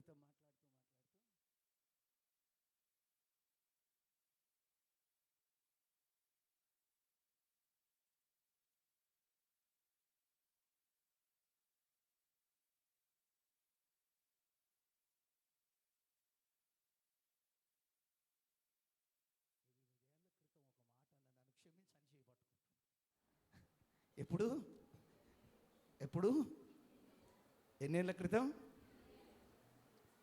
8 years బ్యాక్. ఏమన్నాడు నా జ్ఞాపకం లేదు. అది ఎక్కడ ఉంది ప్రభావము? ఎక్కడ శక్తి? దేవుని యొక్క వాక్యములో, దేవుడు చేసిన అద్భుతాలలో. Praise the lord. ఓకే, దేవుని దర్శించాలి అని, దేవుని చూడాలి అని పుట్టిజక్కయ్య ఎన్ని గంటలు ఎదురు చూసిండో తెలియదు, కానీ మొత్తం మీద ఫస్ట్ అక్కడికి వెళ్ళిండు. ఆ తర్వాత ఆ చెట్టు ఎక్కిండు. ఆ చెట్టు ఎక్కిన తర్వాత యేసయ్య కోసం ఎన్ని గంటలు ఎదురు చూసిండో తెలియదు, కానీ మొత్తం మీద యేసుక్రీస్తు వారు అక్కడికి వచ్చిండు. స్పీడ్ పోతాను అక్కడికి వచ్చిండు. ఇక మొత్తం యేసు ప్రభుని చూసే చాలనుకుంటుండు. అక్కడికి వచ్చినాక, జక్కయ్య నేడు నీ ఇంట ఉండవలసి ఉన్నది, దిగిరా అనంగానే ఆ చెట్టు టగటగటగటగటగా దిగి వచ్చి యేసును సంతోషంతో యేసును తన ఇంట్లోకి తీసుకుని వెళ్ళాడట. దేవుని బిడ్డలారా, అప్పటి వరకు ఆయన దిక్కు సమూహం ఉంది ఆయనతోటి, వాళ్ళెవరిని పేరు పెట్టి పిలవలేదు. కానీ యేసుక్రీస్తు వారు ఆ చెట్టు దగ్గరికి వచ్చి పేరు పెట్టి జక్కయ్యని పిలుస్తూ ఉన్నాడు. ఎందుకంటే ఆయన యేసును చూడాలనే ఆశ తన హృదయంలో ఉన్నది. ఈరోజు నీ అంతరంగంలో ఏ ఆశ కలిగి ఉన్నావో, నీ అంతరంగం దేనికోసము పరితపిస్తుందో, నీ అంతరంగమును ఎరిగిన దేవుడు ప్రభువైన యేసుక్రీస్తు వారు. దావీదంటాడు, ఆకాశంకి ఎక్కిపోయినా అక్కడను నీవున్నావు, నేను పాతాళములో పడుకున్నా కానీ అక్కడ కూడా నీవున్నావు, నీ కన్నులు అక్కడ కూడా నన్ను చూస్తూ ఉన్నాయి, నేను ఎక్కడికి వెళ్ళినా అక్కడ నీవున్నావు, నీ కన్నులు నన్ను చూస్తూ ఉన్నాయి. ఈరోజు నీవు ఏ ఆశతో దేవుని సన్నిధానంలో ఉన్నావో, ఏ ఉద్దేశంతో దేవుని సన్నిధానంలో, ఏ కష్టంలో ఉన్నావో, ఏ బాధలో ఉన్నావో, ఏ నష్టంలో ఉన్నావో, ఏ అవమానంతో, ఏ విధమైన బాధతో కురింగిపోయి ఉన్నావో నాకు తెలియదు. కానీ జక్కయ్యను చూసిన దేవుడు ఈ ఉదయకాలమందు ఆయన నిన్ను చూస్తూ ఉన్నాడు. నీ స్థితి ఆయనకు తెలుసు, నీ జీవితం ఆయనకు తెలుసు, నీ బాధ, నీ కన్నీరు, నీ వేదన అన్నీ నా దేవునికి తెలుసు. ఆయనకు మరుగైనది ఏది కూడా లేదు, ఆయనకు మరుగైనది ఏది లేదు. దేవుని సంగమా, దేవుని పిల్లలరా, పొట్టి చెక్కయ్యకున్న ఆశ ఏంటంటే యేసును చూడాలి అనే ఆశ అతనిలో. నీకు ఈరోజు ఏ ఆశ ఉందో నాకు తెలియదు, ఏ ఆశతో నువ్వు ఇక్కడికి వచ్చావో నాకు తెలియదు. యేసు ప్రభు మాట్లాడాలని వచ్చావా, యేసు ప్రభును చూడాలని వచ్చావా, యేసు ప్రభును కలుసుకోవాలని వచ్చావా, లేకపోతే ఇంకా ఏవో అడగాలని యేసు ప్రభు దగ్గరికి వచ్చావా? కానీ పొట్టి చెక్కయ్యకి ఏ ఆశ లేదు, ఆయనను చూడాలి అని యేసు ప్రభు, యేసును చూడాలని ఆయన గురి ఒక్కటే, యేసును చూడాలి, యేసును కలుసుకోవాలి, యేసుతో మాట్లాడాలి. ఇవేవి లేవు, ఆయనను ఒక్కటే యేసును చూడాలి అనుకున్నాడు. యేసు ప్రభు సర్వాంతర్యామి, సమస్తము నెరిగిన దేవుడు కనుక దిగిరా అనగానే సంతోషంతో ఆయనను జక్కయ్య ఇంటిలోకి చేర్చుకున్న తర్వాత అక్కడున్న వాళ్ళందరూ అనుకుంటున్నారు, ఎరా మనం అందరం ఇంతమంది ఉన్నాం కదా, ఇన్ని గంటల నుంచి ఆయన వెనకాలనే వస్తున్నాం కదా, అలాంటిది ఈడికొచ్చినాక జక్కయ్య అంటాడేంది? అరే బాబు, ఈ మైక్ క్లారిటీ లేదు నాయన, ఏంటే అని అందరూ అనుకుంటున్నాడు. జక్కయ్య ఏడున్నాడు అంటే జక్కయ్య ఏం చేస్తుందంట? జక్కయ్య దిగిరా అంటే ఎక్కడున్నాడు రా జక్కయ్య? జక్కయ్య ఎక్కడుండు? Praise the lord. లేడు కదా. ఇందాకో పొట్టేడు వచ్చిండు, వెళ్ళిపోయిండు కదా, ఇప్పుడు పిలుస్తుండేంటి అంటే సార్ ఎక్కడి నుంచి దిగి వస్తుండు? చెట్టు మీద నుంచి పిల్లిలాగా దిగొస్తుండంట, లేకపోతే కోతిలాగా దిగొస్తుండేమో మనకు తెలియదు. కోతి బలం ఉంటుంది, అది నన్నే బెదిరిస్తుంది, నిన్నొచ్చి అని ఎగురుతుంటుంది. పాపం కోతిలాగా ఎవరు దిగి వస్తుండ్రు? చెట్టు దిగి వస్తుండు జక్కయ్య. అందరు చూస్తున్నారు, ఎవరిని వీడు చెట్టు ఎందుకు ఎక్కిండు? Praise the lord. ఇప్పుడు అందరు దృష్టి ఎక్కడ మళ్ళింది? జక్కయ్య దిగిరా అంటే జక్కయ్య అనేటోళ్ళు లేడు కదా ఇక్కడ. అందరూ చెట్టు దిక్కు చూస్తే చెట్టు దిగి వచ్చిండు. యేసు ప్రభు ఆ జక్కయ్యతో కలిసి వెళ్తుంటే అందరూ ఆగిపోయినరంట. ఏంట్రా వీడు పాపాత్ముడని యేసు ప్రభుకు తెలియదా? ఈ పాపి ఇంటికి పోతుండేంది అని మొత్తం మీద జక్కయ్య ఇంటికి వెళ్ళిపోయాడు. జక్కయ్య ఇంటికి వెళ్ళిపోయిన తర్వాత ఆ జక్కయ్య అంటుండు, ప్రభువా, జాగ్రత్తగా వినండి, దేవునికి స్తోత్రం, ఇది లేకపోతే అది పాడైందా, మళ్ళా పోయిందా? అంత తొందర ఎందుకు పోతున్నాయిరా బాబు? యేసు రక్తం చేయగలుగునుగాక. యేసయ్యా నీకు వందనాలు నాయన. జక్కయ్య యేసుప్రభును తన ఇంట్లోకి చేర్చుకున్నాక యేసుప్రభుతో అంటున్నాడు, ప్రభువా, రెండు చేతులు ఎత్తి స్తోత్రం చెప్దాం. ఇదిగో ప్రభువా, నా ఆస్తిలో సగం నేను బీదలకి ఇచ్చేస్తున్నాను. ఎవని దగ్గరైనా అన్యాయంగా తీసుకుంటే వానికి 4 గంటలు మరలా తిరిగి ఇచ్చేస్తాను అంటే ఇప్పుడు పుట్టి జక్కయ్య ఆ తర్వాత యేసుక్రీస్తు వారు అన్న మాట ఏంటో తెలుసా? ఇతడును అబ్రహాము కుమారుడే. ఎందుకంటే ఈ ఇంటికి రక్షణ వచ్చింది. గట్టిగా చప్పట్లు కూడా దేవునికి స్తోత్రం చెప్దామా? ఈరోజు దేవుని సంగమా, దేవుని పిల్లలారా, ఎప్పుడు అంటుండు ఈ మాట? ఇంట్లోకి పోగానే అనలే. ఆ మాట చదవండి అమ్మా. ఇంట్లోకి పోగానే అడగలే. అందుకు యేసు అంతకుముందు జక్కయ్య నిలవబడి, ఇదిగో ప్రభువా, 8వ వచనం, ఇదిగో ప్రభువా, నా ఆస్తిలో సగము బీదలకిచ్చుచున్నా, సగం బీదలకిస్తున్నా, నేనెవని యొద్దనైనను అన్యాయముగా దేనినైనను తీసుకొనిన ఎడల అతనికి 4 గంతలు మరలా చెల్లింతునని ప్రభువుతో చెప్పెను. అందుకు యేసు చాలా జాగ్రత్తగా వినండి. ఓకే, అందరు ఇటు చూడండి నాయన. ప్రైజ్ ది లార్డ్, హల్లెలూయా. అందరు ఇటు చూడండి. అయితే ఒక రోజు అంటే ఇందాక వస్తుంటే ఒక ఉపమానం విన్నాను. ఇక్కడ యేసు ప్రభు తన ఇంటిలోనికి వచ్చినాక ఆయన ఏమంటున్నాడంటే, సగం బీదలకు ఇస్తున్నాను. ప్రైజ్ ది లార్డ్, హల్లెలూయా. సగం బీదలకు ఇస్తున్నట. చెప్పండి, ఏం ఇస్తున్నట? సగం బీదలకు ఇచ్చేస్తున్నాను. నేను ఎవరి దగ్గరైనా అన్యాయంగా తీసుకున్నాను అంటే, ఎవరికి అన్యాయం గుర్తుకొస్తుంది ఆయనకు. ఏం గుర్తుకొస్తుంది? చెప్పండి, ఏం గుర్తుకొస్తుంది? యేసు ప్రభు తనతో నడుస్తూ ఉన్నప్పుడు ఆయన తన తప్పును, తన పాపాన్ని, ప్రభా అన్యాయంగా నేను ఎవరి దగ్గర అయితే తీసుకున్నానో, అంటే నేను చాలా అన్యాయం చేశాను, ఇప్పటి వరకు చాలా పెద్ద మనిషిలా కనబడ్డాను, పెద్ద ధనవంతుల్లా కనబడ్డాను, కానీ ఈ ఆస్తి అంతా నేను అన్యాయం చేసి చాలామంది దగ్గర అన్యాయము చేసి సంపాదించాను అని ఎప్పుడంటుండు? అంతకుముందు అన్నాడా? యేసు ఎప్పుడైతే తన ఇంటిలోనికి వచ్చిండో అప్పుడు అంటుండో, నేను ఎవని దగ్గరనైతే అన్యాయము చేశానో అనే పదం. ఈరోజు నిజంగా వాక్యము నువ్వు చదివితే, వాక్యాన్ని నువ్వు ధ్యానిస్తే, నువ్వు ఏ తప్పు చేసినవో, ఏ పాపం చేసినవో, ఎక్కడ పడిపోయావో, ఎక్కడ దేవునికి అవిధేయత చూపించావో నీకు జ్ఞాపకం వస్తుంది.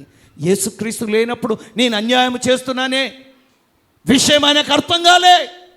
యేసు దగ్గరికి వచ్చినప్పుడు నేను ఎక్కడ ఎవరి దగ్గర అన్యాయం తీసుకున్నానో, ఇది మీకు మంచిగా అర్థం కావడానికి ఒక విషయం చెప్తాను. ఈ మధ్యకాలంలోనంట పోలీసులు ఒక పోలీసులు నైట్ 12-1 గంట ప్రాంతంలో ఆంధ్రలో ఒక ఊరు నుంచి ఇంకో ఊరికి వెళుతూ ఉన్నారట. వెళుతూ ఉంటే 2 మనుషులు దారిలో వెళుతూ ఉన్నారట. వెళుతూ ఉంటే ఆ పోలీసులు, అరే ఎక్కడ పోవాలరా అన్నారట. అంటే పోలీసులు అడిగినారట, ఎక్కడ పోవాలరా అంటే, పలానా ఊరికి పోవాలి అని చెప్పినట్ట. ఏదో ఊరి పేరు చెప్పిండ్రు, ఆ పేరు కూడా చెప్పిండు కానీ మర్చిపోయినా.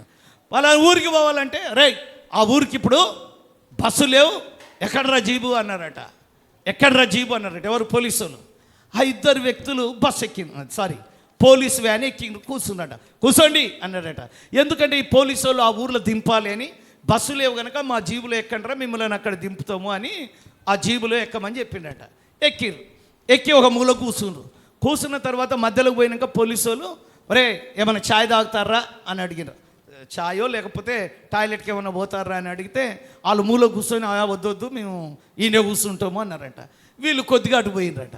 అటు పోగానే ఈ 2 ఎవరు పోలీస్ జీబులో కూర్చున్న వాళ్ళు 2 దుంకి ఒకటే పరిగెత్తుతుండ్రంట. ఒరే వీళ్ళని మంచిగా ఊర్లో వదిలిపెడదామంటే అటుపడి పరిగెత్తుతుండ్రు ఏంద్రా అని మొత్తం మీద ఎస్ఐ ఉంటారు కదా ఎవరో, ఏమన్నా కానీ వాళ్ళని పట్టుకోరా అని చెప్పేసి పక్కన ఉన్న వాళ్ళకి చెప్తే ఉరికిపోయి వాళ్ళని పట్టుకొని మళ్ళీ పోలీసు వాళ్ళ దగ్గర తెచ్చిందట. అరే చెప్పండి ఏం కథ చెప్పురా అంటే, వాళ్ళు వణుకుంటా, అయ్యా మేము దొంగతనం చేసినాము, ఇంకా బట్ట అయ్యా అని ఇచ్చుకున్నాం. మేమేమో ఏం చేసినాము, పలానింట్లో దొంగతనం చేసి వస్తున్నాం. నిజానికి పోలీసు వాళ్ళు కనికెరబడి వాళ్ళ ఊర్లో దింపాలని వీళ్ళు అనుకున్నారు. వీళ్ళేమనుకున్నారు, దొంగతనం చేసిండు కనుక పోలీసు వాళ్ళని చూడంగానే వాళ్ళకి ఏం జ్ఞాపకం వచ్చింది? దొంగతనం జ్ఞాపకం వచ్చింది. ఇప్పుడు యేసును చూడంగానే జక్కయ్యకి ఏం జ్ఞాపకం వచ్చింది? నేను పాపిని అనే విషయం ఆయనకు గుర్తొచ్చింది. యేసుక్రీస్తు ఎవరంటే పాపము లేని దేవుడు, ఆయన పరిశుద్ధుడు, ఆయన న్యాయాధిపతి, ఆయన నీతి కలిగిన దేవుడు, ఆయన యూదా గోత్రపు సింహము. అప్పటి వరకు నేను పాపిని అనే విషయము పట్టి జక్కయ్యకు ఎన్నడూ జ్ఞాపకము రాలేదు. యేసు ఎప్పుడైతే తన ఇంటికి వచ్చాడో, నేను పాపిని, ప్రైజ్ ది లార్డ్, నేను పాపిని అనే విషయం ఆయన జ్ఞాపకం వచ్చింది. నేను మోసగాన్ని అనే విషయం జ్ఞాపకం వచ్చింది. నేను అన్యాయస్తుని అనే విషయం జ్ఞాపకం వచ్చింది. కారణం ఏమిటనంటే యేసు తనతో తన ఇంటిలోనికి వచ్చాడు గనక. యేసుక్రీస్తు వారు దగ్గరికి రానప్పుడు ఏది పాపముగా కనబడదో, బైబిల్ దగ్గరికి దగ్గరికి రానప్పుడు ఏది అన్యాయంగా కనబడదో, ఎప్పుడైతే నువ్వు యేసు ప్రభు దగ్గరికి వస్తావో, ఎప్పుడైతే యేసు క్రీస్తు వారి పాదాల దగ్గరికి వస్తావో, నీ పాపాలు కనబడుతుంది, నీ అన్యాయం కనబడుతుంది, నీ దుర్మార్గము కనబడుతుంది, నీ దుష్టత్వం అనేది కనబడుతుంది. ఎందుకు అనంటే నా ప్రభువైన యేసుక్రీస్తు వారు ఆయన పరిశుద్ధుడై ఉన్నారు, ఆయన నీతిమంతుడై ఉన్నాడు, ఆయన న్యాయాధిపతి అయిన దేవుడై ఉన్నాడు, ఆయన అంతరంగముని ఎరిగినటువంటి దేవుడై ఉన్నాడు. అందుకే అంటున్నాడు, అయ్యా నేను ఎవరి దగ్గర అన్యాయంగా తీసుకున్నాను వానికి 4 అంతలు ఎక్కువిస్తాను అన్నాడు. నిజంగా మారు మనసు పొందిన వ్యక్తి పొట్టి చెక్కయ్య. ఈరోజు నిజమైన మారు మనసు నీ జీవితంలో ఉందా? నిజమైన మారు మనసును కలిగి ఉన్నావా? ఇంకా అబద్ధాలు నోట్ల నుండి, ఇంకా బూతు మాటలు నీ నోట్ల నుండి వస్తున్నాయి, ఇంకా కోపమే, అసూయ, దుష్టత్వం, దుర్మార్గం, కపటం, ఇవన్నీ నీ హృదయంలో ఉన్నాయి. పొట్టి చెక్కయ్య ఒకేసారి పూర్తిగా మారు మనసు పొందిండు. తన ఆస్తిని బీదలకి ఇచ్చేస్తానంటున్నాడు. ఈరోజు ఆస్తి కాదు, కనీసం 10వ భాగం ఇవ్వడానికి మనకు మనసు రాదు. ఇక్కడ మనకు ఏమి ఇవ్వడం కొరకు 10వ భాగం ఇవ్వడానికి కూడా మనకు మనసు రాని దినాలలో మనం ఉన్నాము. అందుకే బైబిల్ ఏం చెప్తుందంటే, ఆయనను మనిషి కుమారుడు భూమి మీదకి వచ్చినప్పుడు దేవుని బిడ్డలారా ఆ మనుషులలో విశ్వాసాన్ని కనుగొంటాడా? పొట్టి చెక్కయ్య సగం బీదలకి ఇచ్చేస్తున్నాను, అన్యాయంగా ఎవరి దగ్గరైనా 100 తీసుకుంటే తిరిగి వారికి 400 రూపాయలు ఇస్తానయ్యా అని ఒప్పుకుంటున్నాడు. అప్పుడు యేసుక్రీస్తు వారు అన్న మాట ఏంటో తెలుసా? ఇతడును అబ్రహాము కుమారుడే. 2 చేతులు అయితే, బాబు ఈ సౌండ్ కొద్దిగా నాకు వినబుద్ధి కావట్లేదు చూడండి ఆయన, అప్పుడప్పుడు ఎందుకో ఇది ఎట్లా అవుతుంటుంది. ఇతడును చెప్పాలి, ఇతడును చెప్పాలి, ఇతడును అబ్రహాము. అసలు అబ్రహాము కుమారుడు అంటే అర్థం ఏంటో తెలుసా? 2-3 విషయాలు తొందరగా మీకు చూపిస్తాను చూడండి. అబ్రహాము కుమారుడు అంటే అర్థం ఏంటి అని అంటే, చూడండి ఆదికాండం 14 చదవండి. అబ్రహాము ఎలాంటి వాడు? తొందరగా అబ్రహాము ఆదికాండం 14. అబ్రాము తన తమ్ముడు చెరపట్టబడినని త్వరగా చదవాలి. చెరపట్టబడినని విని తన ఇంట పుట్టి అలవర్చబడిన 300 మండుగురిని వెంటబెట్టుకొని దాను మట్టుకు ఆ రాజులను తరిమేను. ఆమేన్. అబ్రహాము దగ్గర ఎంతమంది ఉన్నారంటే పనోళ్ళు 300. నోరు తెరవాలి. ఎంతమంది ఉన్నారు? 318 మంది పనోళ్ళు ఉన్నారు. వెళ్ళి 5 మంది రాజులతో యుద్ధం చేసి గెలిచి తన సహోదరుని కుమారుడు లోతును తీసుకొని వచ్చాడు. Praise the Lord. ఆ తర్వాత ఆదికాండం 24, 34, 35 వచనాలు చదవండి. అబ్రహాము కుమారుడే అంటే అర్థం చూడండి. 318 మంది పనోళ్ళు ఉన్నారు. 24, 34, 35. అంతటా అతడు ఇట్లనెను, నేను అబ్రహాము దాసుడను, యెహోవా నా యజమానుని బహుగా ఆశీర్వదించెను గనుక అతడు గొప్పవాడాయను. అతనికి గొర్రెలను గట్టిగా చదవాలి. గొడ్లను వెండి బంగారాలు దాసదాసి జనమును ఒంటెలు గాడిదలను దయచేసెను. నా యజమానుని భార్య అయిన శారా వృద్ధాప్యంలో నా యజమానికి కుమారుని కనెను. నా యజమానుడు తనకు కలిగినది యావత్తును అతనికి ఇచ్చి ఉన్నాడు. గట్టిగా చప్పట్లు కొట్టి దేవునికి స్తోత్రం చెప్తాం. ఇక్కడ అబ్రహాము కుమారుడే. అబ్రహాము ఎంత ఆస్తిపరుడంటే 318 పనివాళ్ళతో పాటు దేవుని బిడ్డలారా గొర్రెలు ఉన్నాయంట, మేకలు ఉన్నాయంట, ఒంటెలు ఉన్నాయంట, వెండి ఉందంట, బంగారం ఉందంట. అబ్రహాము కుమారుడే అంటే నీ ఆస్తికి వారసుడు ఎవరు? మీ ఆస్తికి వారసుడు ఎవరు? Praise the Lord. నా భాష అర్థమవుతుందా? నా ఆస్తికి వారసులు ఎవరై ఉంటారు? కుమారుడు. చెప్పండి, ఎవరు? కుమారుడు. ఎవరు? మీరా? చెప్పండి, పర్వాలేదు చెప్పురే. జాన్పాల్. మరి జాయ్ కాదా? కాదు. అమ్మో, ముసలోళ్ళు అందరు కాదు అంటుండ్రు. వీళ్ళు అందుకే కొడుకులకు దాపెట్టి గుడ్లు, మటను, చికెను ఆడపిల్లలను తక్కువ చేస్తారు. వీళ్ళు ఆడపిల్లలైనా వీళ్ళు ఎందో చాలామంది ఆడపిల్లలను తక్కువ చేసి చూస్తారా నాయన. ఏసు రక్తం చేయగలుగును కాక నిజంగా వీళ్ళు ఆడోళ్ళైనా కానీ ఆడోళ్ళని తక్కువ చేస్తారు. మగ పిల్లలకు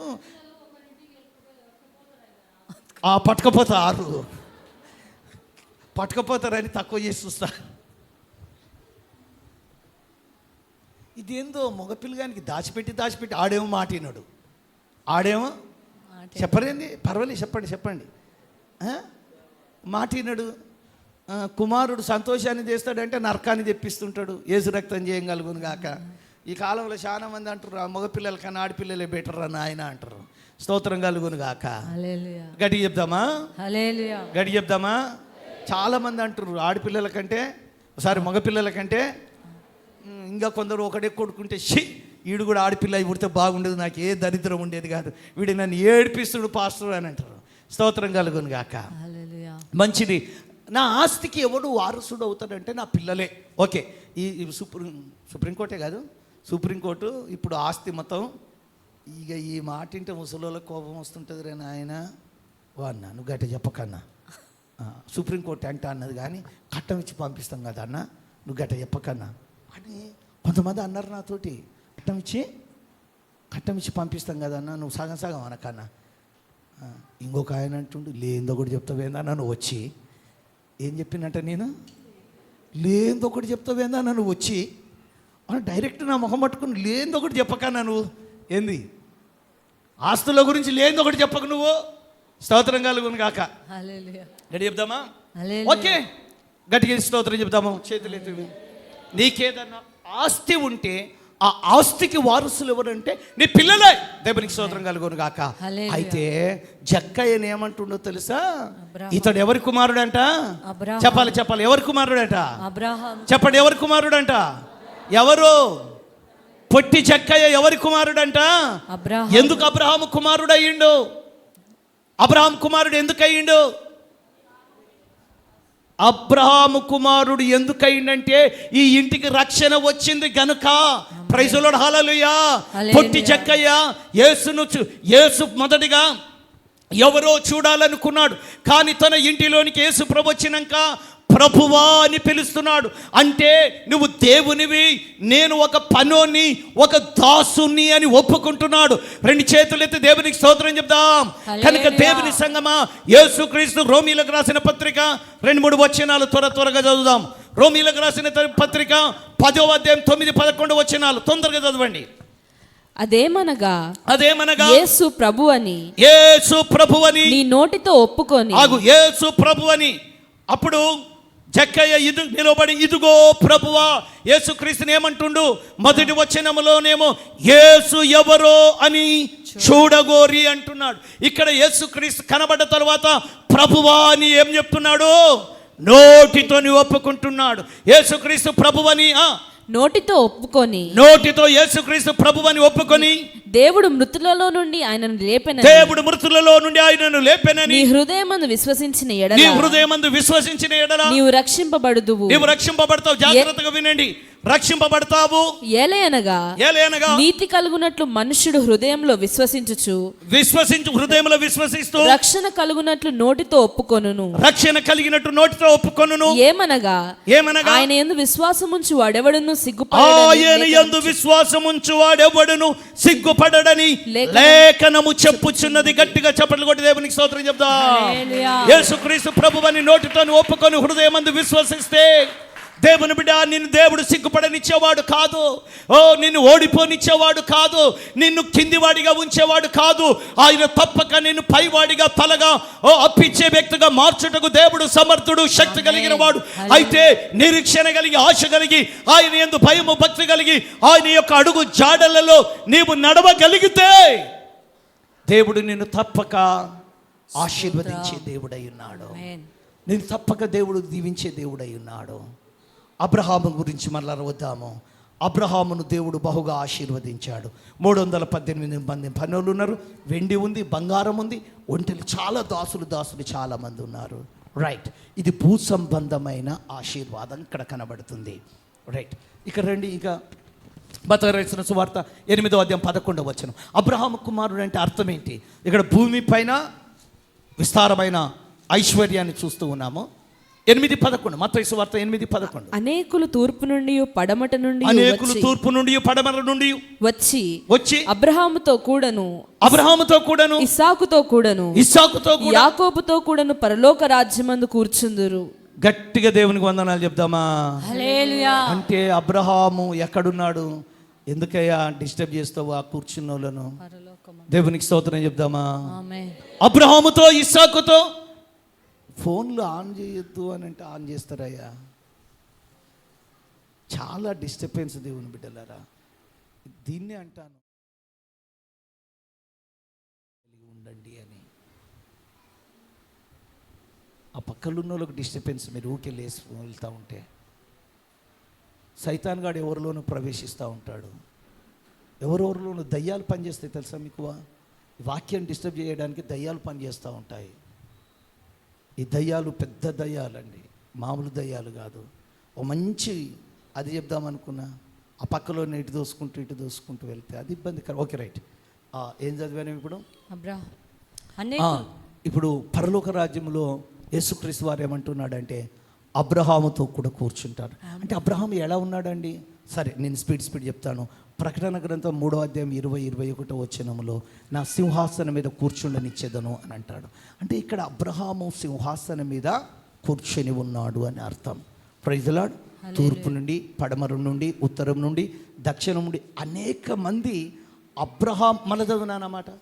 అనేకులు తూర్పు నుండి పడమటి నుండి వచ్చి అబ్రహాముతో కూడా ఇస్సాకుతో కూడాను యాకోబుతో పరలోక రాజ్యమందు కూర్చుందురు. గట్టిగా చప్పట్లు కొడితే దేవునికి స్తోత్రం చెప్దామా? హల్లెలూయా. ఈరోజు నువ్వు అబ్రహాం కుమారుడుగా ఉంటే భూలోకములో ఆస్తిపరుడు ఐశ్వర్యవంతుడు మాత్రమే కాదు, పరలోకములో అబ్రహాము ఇస్సాకు యాకోబులతో కూడానంట తూర్పు నుండి, పడమర నుండి, ఉత్తరము నుండి, దక్షిణం నుండి వచ్చి అబ్రహాముతో కూడా, ఇస్సాకుతో కూడా, యాకోబుతో కూడా కూర్చుండబోతున్నారట. అంటే ఇప్పుడు పొట్టి చెక్కయ్య మారు మనసు పొందాడు గనక, రక్షింపబడ్డాడు గనక ఈయన ఏ పౌరుడుగా ఉండబోతున్నాడు? భూలోకంలో బతికితే భూలోకంలో ఆస్తిపరుడు అవుతాడు, పరలోకంలో కూడా ఆస్తిపరుడుగా ఉండబోతున్నాడు. దేవునికి స్తోత్రం కలుగును గాక. ఆ తర్వాత అబ్రహాం గురించి మరొక మాట చూడండి. యేసుక్రీస్తు వారు చెప్పిన ఉపమానంలో అదే లూకాసు వార్త 16వ అధ్యాయం 22వ వచనం చదవండి. 16:22. ఆ దరిద్రుడు చనిపోయి దేవదూతల చేత అబ్రహాము రొమ్మున ఆనుకొనుటకు కొనిపోబడెను. ఆమేన్. ఓకే, ఇక్కడ మీకు ఏం అర్థం కావాలో తొందరగా చెప్తున్నాను. ఇక్కడ మీకు ఏం అర్థం కావాలో తెలుసా? దరిద్రుడు అని రాయబడ్డది. Praise the lord. ఏమండి, దరిద్రుడు ముఖ్యమంత్రి దగ్గరికి వెళ్ళగలుగుతాడా? అయ్యా దరిద్రుడు ముఖ్యమంత్రి అయ్యా రాయ్యా అని ఆయన టేబుల్ మీద కూర్చొని నీకు అన్నం పెట్టగలుగుతాడా? అన్నం పెడతాడా ఎవడైనా? ఒకసారి ఆలోచించండి. కానీ ఇక్కడ దరిద్రుడుగా ఉన్న వ్యక్తి ఎక్కడ అబ్రహాము రొమ్మును ఆనుకొనుటకు, అంటే అబ్రహాము ఇంటికి పిలువబడ్డాడు. దేవునికి స్తోత్రం కలుగును గాక.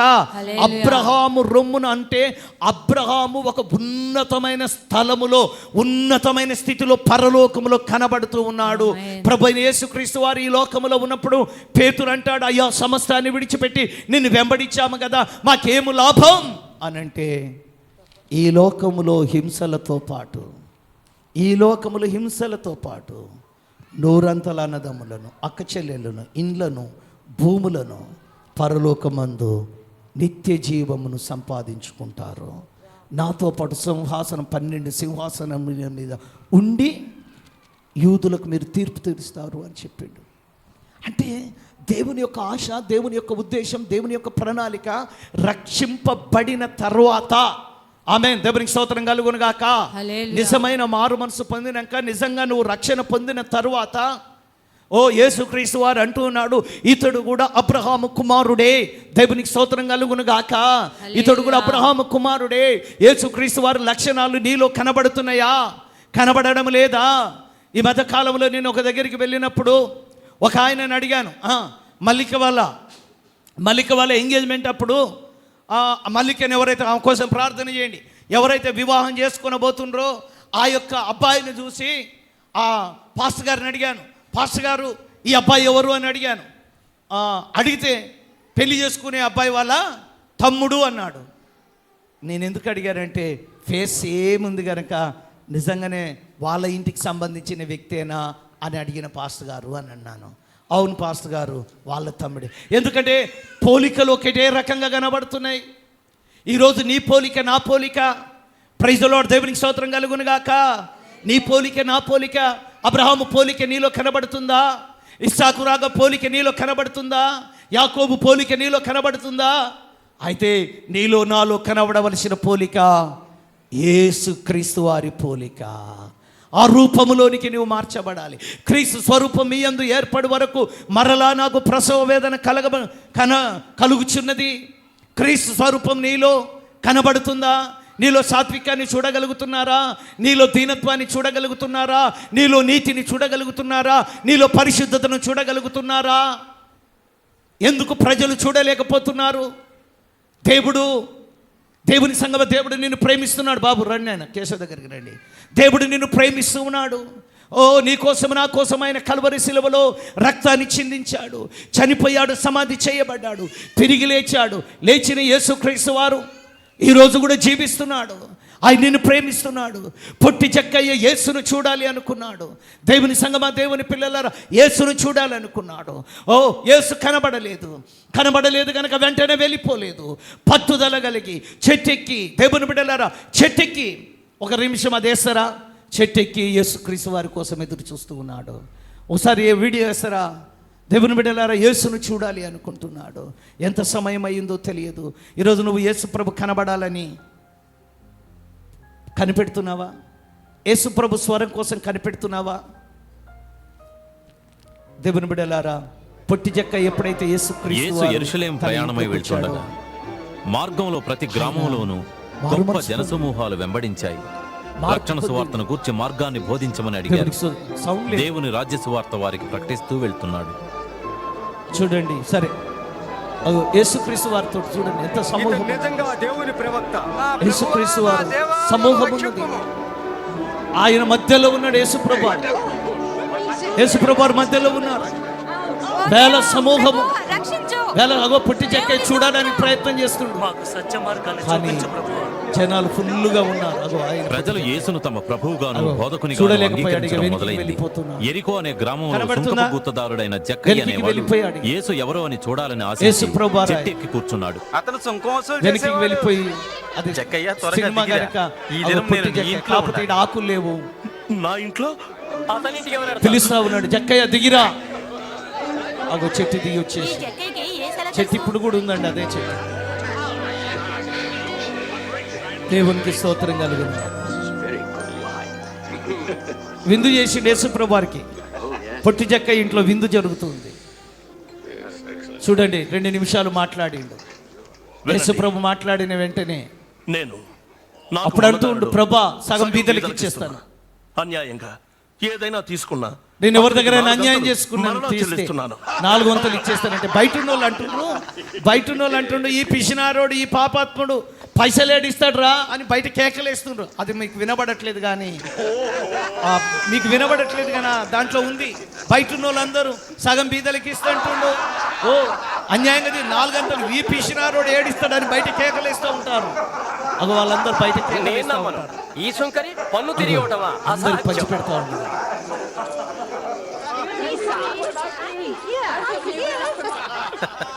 ఈ దినం ఈ ఇంటికి రక్షణ పంచి పెడతా ఉంటారు.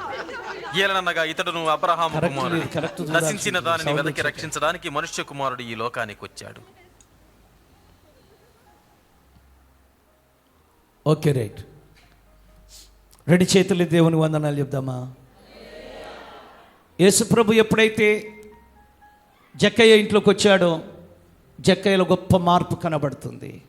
నిజంగా ఒకవేళ ఈరోజు నిజమైన మారు మనసు నీ జీవితంలోనికి వస్తే, నిజమైన మార్పు అనేది నీ జీవితంలోనికి వస్తే, దేవుడు నేను నమ్మదగినవాడు. ఆయన మనందరిని ప్రేమిస్తూ ఉన్నాడు. జక్కయ్య మారినట్లు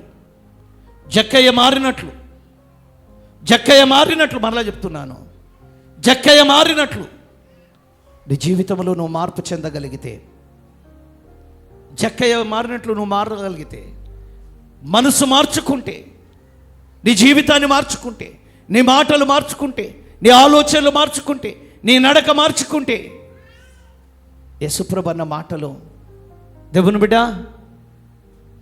ఈ లోకంలో ఆశీర్వాదం ఉంటుంది, పరలోకంలో కూడా నీకు ఆశీర్వాదం ఉంటుంది.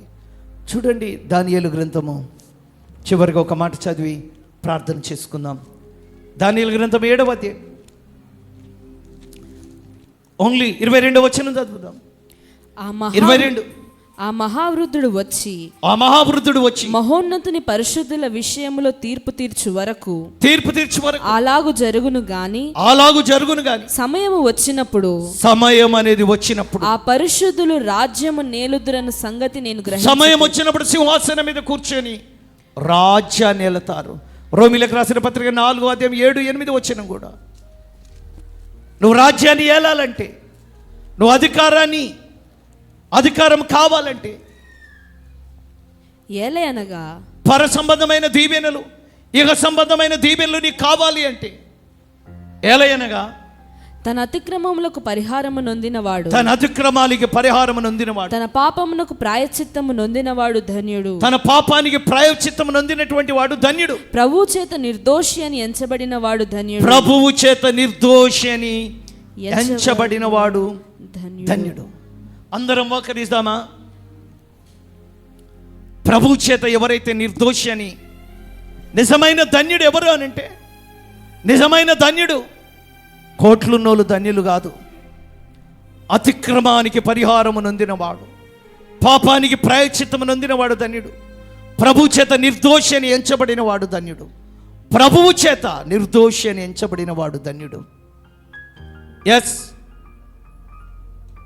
ప్రభు చేత నిర్దోషి అని ఎంచబడిన వాడు ధన్యుడు. పొట్టి జక్కయ్య మొదటిగా యేసు ఎవరో అనుకున్నాడు. తన ఇంటిలోనికి వచ్చినాక యేసు ప్రభువు అని నోటితో పలుకుతూ ఉన్నాడు. యేసును ఎవరు అనుకున్న ఆయన ప్రభువు అని అంటూ ఉన్నాడు. యేసు ఎవరో అనుకున్న ఆయన యేసును గురించి ప్రభువా, యేసుక్రీస్తు ప్రభువని నోటితో ఒప్పుకొని హృదయమందు విశ్వసిస్తే నీవు రక్షింపబడతావు, రక్షణ పొందుతావు. ఆ తరువాత జక్కయ్య అంటున్నాడు, తన పాపము తనకు తెలిసింది, తన అతిక్రమము తనకు తెలిసింది. నేను ఇలాగే జీవిస్తే పరలోకానికి వెళ్ళలేను అనే విషయాన్ని గ్రహించి, పరలోకానికి వెళ్ళలేను అనే విషయాన్ని గ్రహించి, ఎదిగో దేవా, సగం బీదలకి ఇస్తున్నాను. ఇప్పటి వరకు నేను చాలా మోసం చేసి, అన్యాయం చేసి చాలా సంపాదించాను. అందుకే పరలోకమును గురించిన అవగాహన నాకు లేదు, పరిశుద్ధతను గురించిన అవగాహన నాకు లేదు.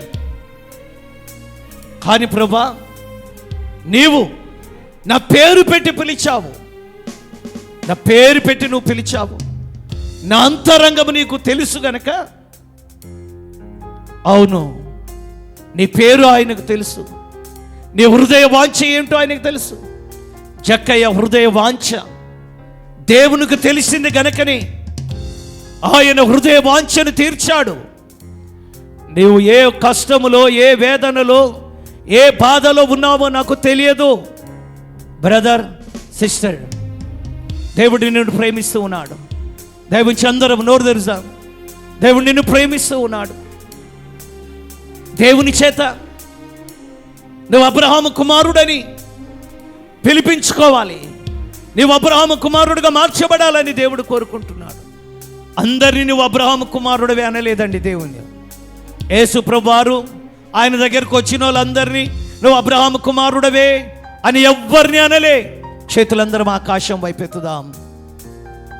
ఓ ధనవంతుడు యేసు ప్రభు దగ్గరికి వచ్చి, ఓ ధనవంతుడు యేసు ప్రభు దగ్గరికి వస్తే యేసు ప్రభు చెప్పాడు, నీ ఆస్తి అంతా అమ్మి బీదలకిచ్చి నువ్వు వచ్చి నన్ను వెంబడించు అంటే, ధనవంతుడు, మిక్కిలి ధనవంతుడు గనక వ్యసనపడుచు యేసుక్రీస్తు వారిని విడిచి వెళ్ళిపోయాడు.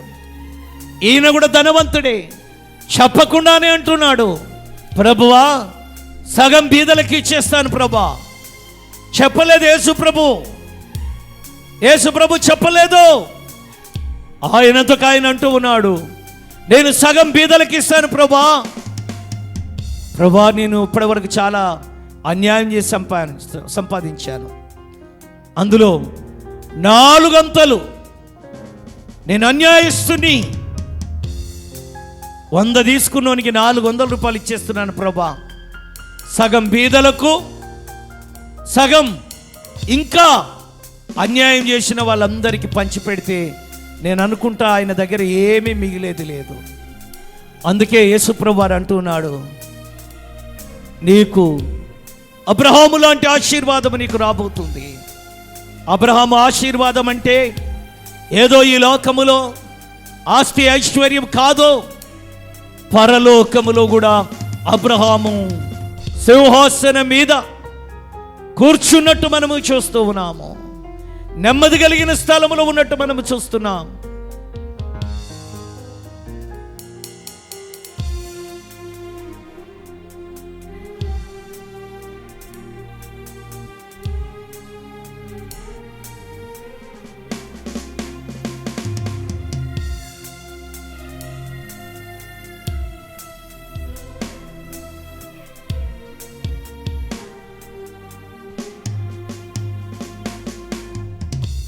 అందరూ ఒక నిమిషం చేతుల ఆకాశం వైపు ఎత్తుదామా, కళ్ళు మూసుకోమ్మా.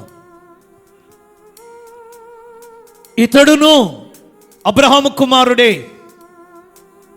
దయచూపి అందరూ కల్వరి సిలువను గురించినది పెట్టు. అందరి చేతుల ఆకాశం వైపు ఎత్తి నిజంగా ఇతడును అబ్రహాము కుమారుడే అనడానికి దేవుని సంగమా, దేవుని బిడ్డలారా, రక్షణ వచ్చింది ఆ ఇంటికి.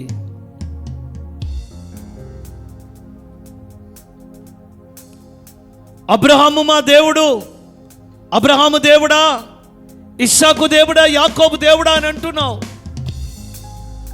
మా పితరుల దేవా, మన పితరులు అబ్రహాము, ఇస్సాకు, యాకోబే. నిజంగా నువ్వు అబ్రహాము కుమారుడుగా ఉంటే అబ్రహాము లాంటి నమ్మకం ఉందా? అబ్రహాము లాంటి విశ్వాసం ఉందా? అబ్రహాము లాంటి త్యాగం ఉందా? అబ్రహాము తన ఏకైక కుమారుణ్ణి దేవునికి బలిగా అర్పించడానికి వెనుక తీయలేదు. కానీ జక్కయ్యలో ఆ త్యాగం కనబడుతుంది. తన కుమారుని కాదు కానీ తన ఆస్తినంతా బీదలకి ఇవ్వడానికి ఇచ్చేశాడు. అందుకే ఇతడును అబ్రహాము కుమారుడే. నీలో త్యాగము లేదు, విశ్వాసము లేదు, తెగింపు లేదు, లోబడే తత్వము లేదు.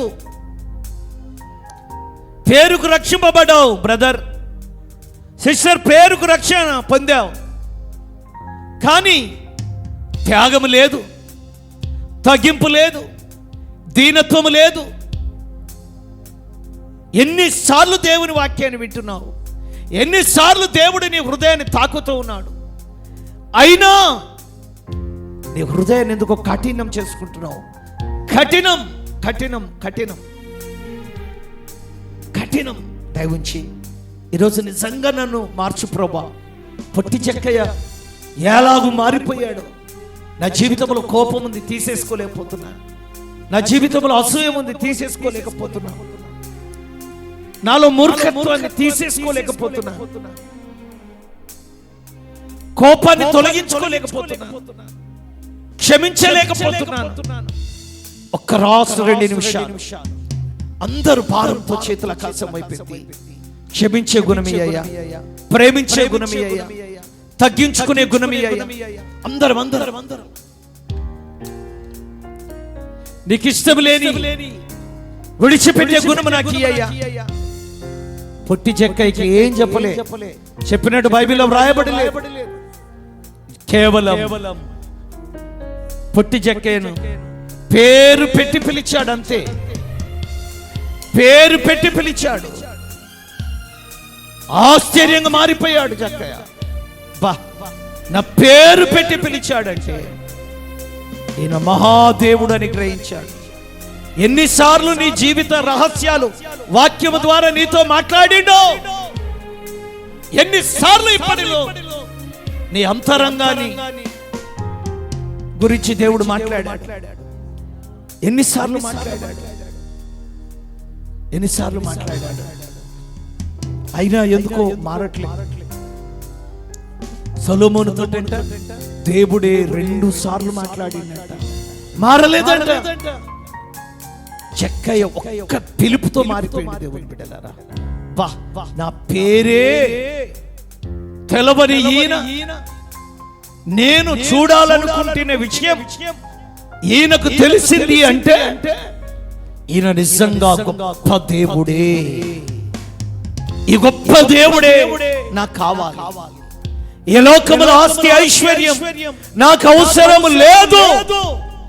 పౌలులాగా పెంటతో సమానం, ఈయన నాతో ఉంటే చాలు అనే ఒక తీర్మానంలోకి వచ్చింది. ఈ లోకములో నిజంగా ఎంతమంది యేసయ్య ఉంటే నాకు చాలు అనుకుంటున్నారు ఈరోజు ఇక్కడ. ఆయన నాకుంటే చాలు అని ఎంతమంది అనుకుంటున్నారు. ఆ లక్షణం నీలో ఉందా? యేసయ్య నీవు ఉంటే నాకు చాలయ్యా అని ఎంతమంది అనుకోగలుగుతున్నారు?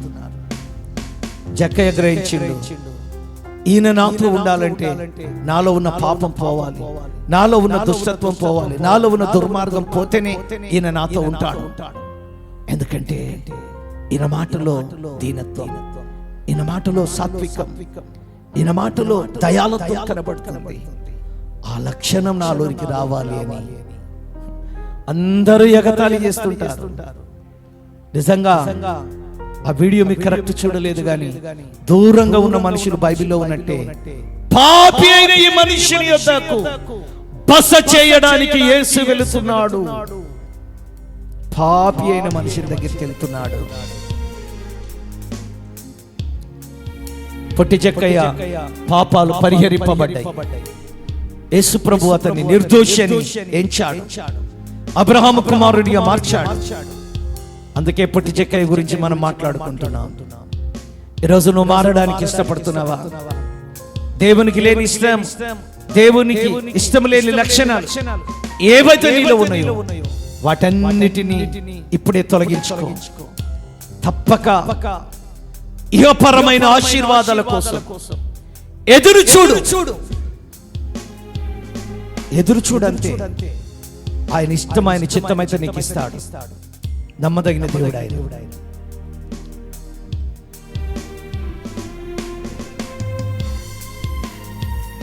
పొట్టి జక్కయ్యలాగా మారు మనసు పొందు, మారు మనసు పొందు. ప్రభు నిన్ను హెచ్చరిస్తూ ఉన్నాడు. పొట్టి జక్కయ్యలాగా మారు మనసు పొందు. ఎందుకంటే అబ్రహాము లాంటి ఆశీర్వాదం దేవుడు నీకు ఇవ్వాలి అనుకుంటున్నాడు, నీకు రాలేదు. అలాంటి ఆశీర్వాదం కొరకే దేవుడు నిన్ను ఏర్పాటు చేసుకున్నాడు. అలాంటి ఆశీర్వాదం కొరకే దేవుడు నిన్ను పిలుచుకున్నాడు. ప్రార్థన. సమస్త సృష్టి కారణభూతుడైన దేవా, లూకా సువార్త 19వ అధ్యాయం పొట్టి జక్కయ్యను ప్రభా మా ఎదుట ఉంచారు. ప్రభు అని యేసుక్రీస్తు ప్రభు అని నోటితో ఒప్పుకొని హృదయమందు విశ్వసించిన వాడు రక్షింపబడతాడని, ప్రభా అదేవిధంగా రక్షింపబడిన వాడు ఎన్నడూ సిగ్గుపడడు అని వ్రాయబడిన ప్రకారం నిజమైన రక్షణ మమ్ములను సిగ్గుపడకుండా చేస్తుందని, నిజమైన మారు మనసు రక్షణ పొట్టి జక్కయ్య తనకున్నదంతా బీదలకిచ్చేసి నిర్దోషిగా ఎంచబడి అద్భుత రీతిగా అబ్రహాము కుమారుడుగా మార్చబడ్డాడు. అబ్రహాము ఈ లోకములో ఉన్నప్పుడు దీవించబడిన వ్యక్తిగా కనబడుతున్నాడు. పరలోకములో కూడా ప్రభువా మీరు చెప్తున్నారు, అబ్రహాముతో కూడా ఇస్సాకు యాకోబులతో కూడా తూర్పు నుండి పడమర నుండి ఉత్తరం నుండి దక్షిణం నుండి అనేక మంది వచ్చి ఆయనతో కూర్చుండబోతున్నారని. అంటే ప్రభా అబ్రహాము మా పితరుల దేవుడు, ఆయన సింహాసనం మీద కూర్చున్నాడని మేము గ్రహించగలుగుతున్నాము. కనుక నిజంగా అబ్రహాము కుమారుడు అంటే ప్రభా దానిలో ఎంతో నాయన ప్రాధాన్యతను లేక విలువైన విషయాలను మేము గ్రహించగలుగుతున్నాం. నిజంగా ప్రభా అబ్రహాము ఇస్సాకు యాకోబుల దేవ, మా పితరులు అబ్రహాం అని చెప్పుకుంటున్నాం, కానీ అబ్రహాములాగా జీవించలేకపోతున్నాం. అబ్రహాములాగా జీవించే భాగ్యాన్ని ఇక్కడ ఉన్న బిడ్డలకు మాకు ఇవ్వండి.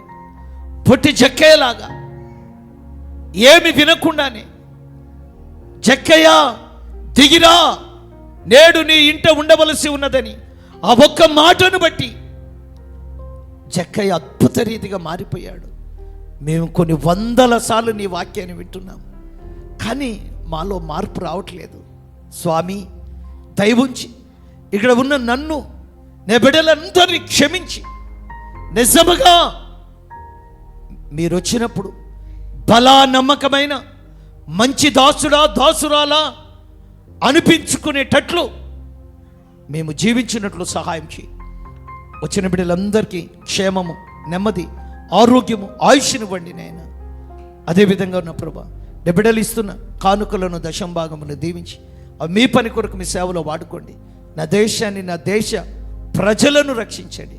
నా దేశ ప్రజలకు క్షేమము, నెమ్మదినివ్వమని, సత్యమును తెలుసుకొని ముందుకు సాగిపోయే భాగ్యాన్ని నా దేశ ప్రజలకు ప్రసాదించమని, ఇప్పుడు బాప్తిజం పొందబోతున్న బిడ్డలపై మీ కనుదృష్టి నుంచి అయ్యా, ఆ బిడ్డలు నిజముగా అబ్రహాము పిల్లలుగా రానున్న దినాలలో ఉండునట్లు వారిని దీవించుమని యేసుక్రీస్తు నామములో ప్రార్థిస్తున్నాం తండ్రి. మన తండ్రి అయిన దేవుని ప్రేమ, కుమారుడైన యేసుక్రీస్తు వారి కృప, పరిశుద్ధాత్మని యొక్క నేను సహవాసం కూడిన మనకును భూలోకములో ఉన్న సకల పరిశుద్ధులకు ఇప్పుడు ఎల్లప్పుడూ సర్వదా సదాకాలం తోడయుండి నడిపించును గాక. ఆమేన్. యేసు రక్తమే ఇచ్చే, సిలువ రక్తమే ఇచ్చే ప్రభు నామమునకే సంపూర్ణ విషయము కలుగును గాక. ప్రభైన యేసు రమ్ము, ప్రభైన యేసు త్వరగా రమ్ము. ప్రభైన యేసు క్రీస్తు కృప పరిశుద్ధులందరికీ తోడేయుండును గాక. Amen. Amen. God bless you. దేవుడు మిమ్మల్ని అందరి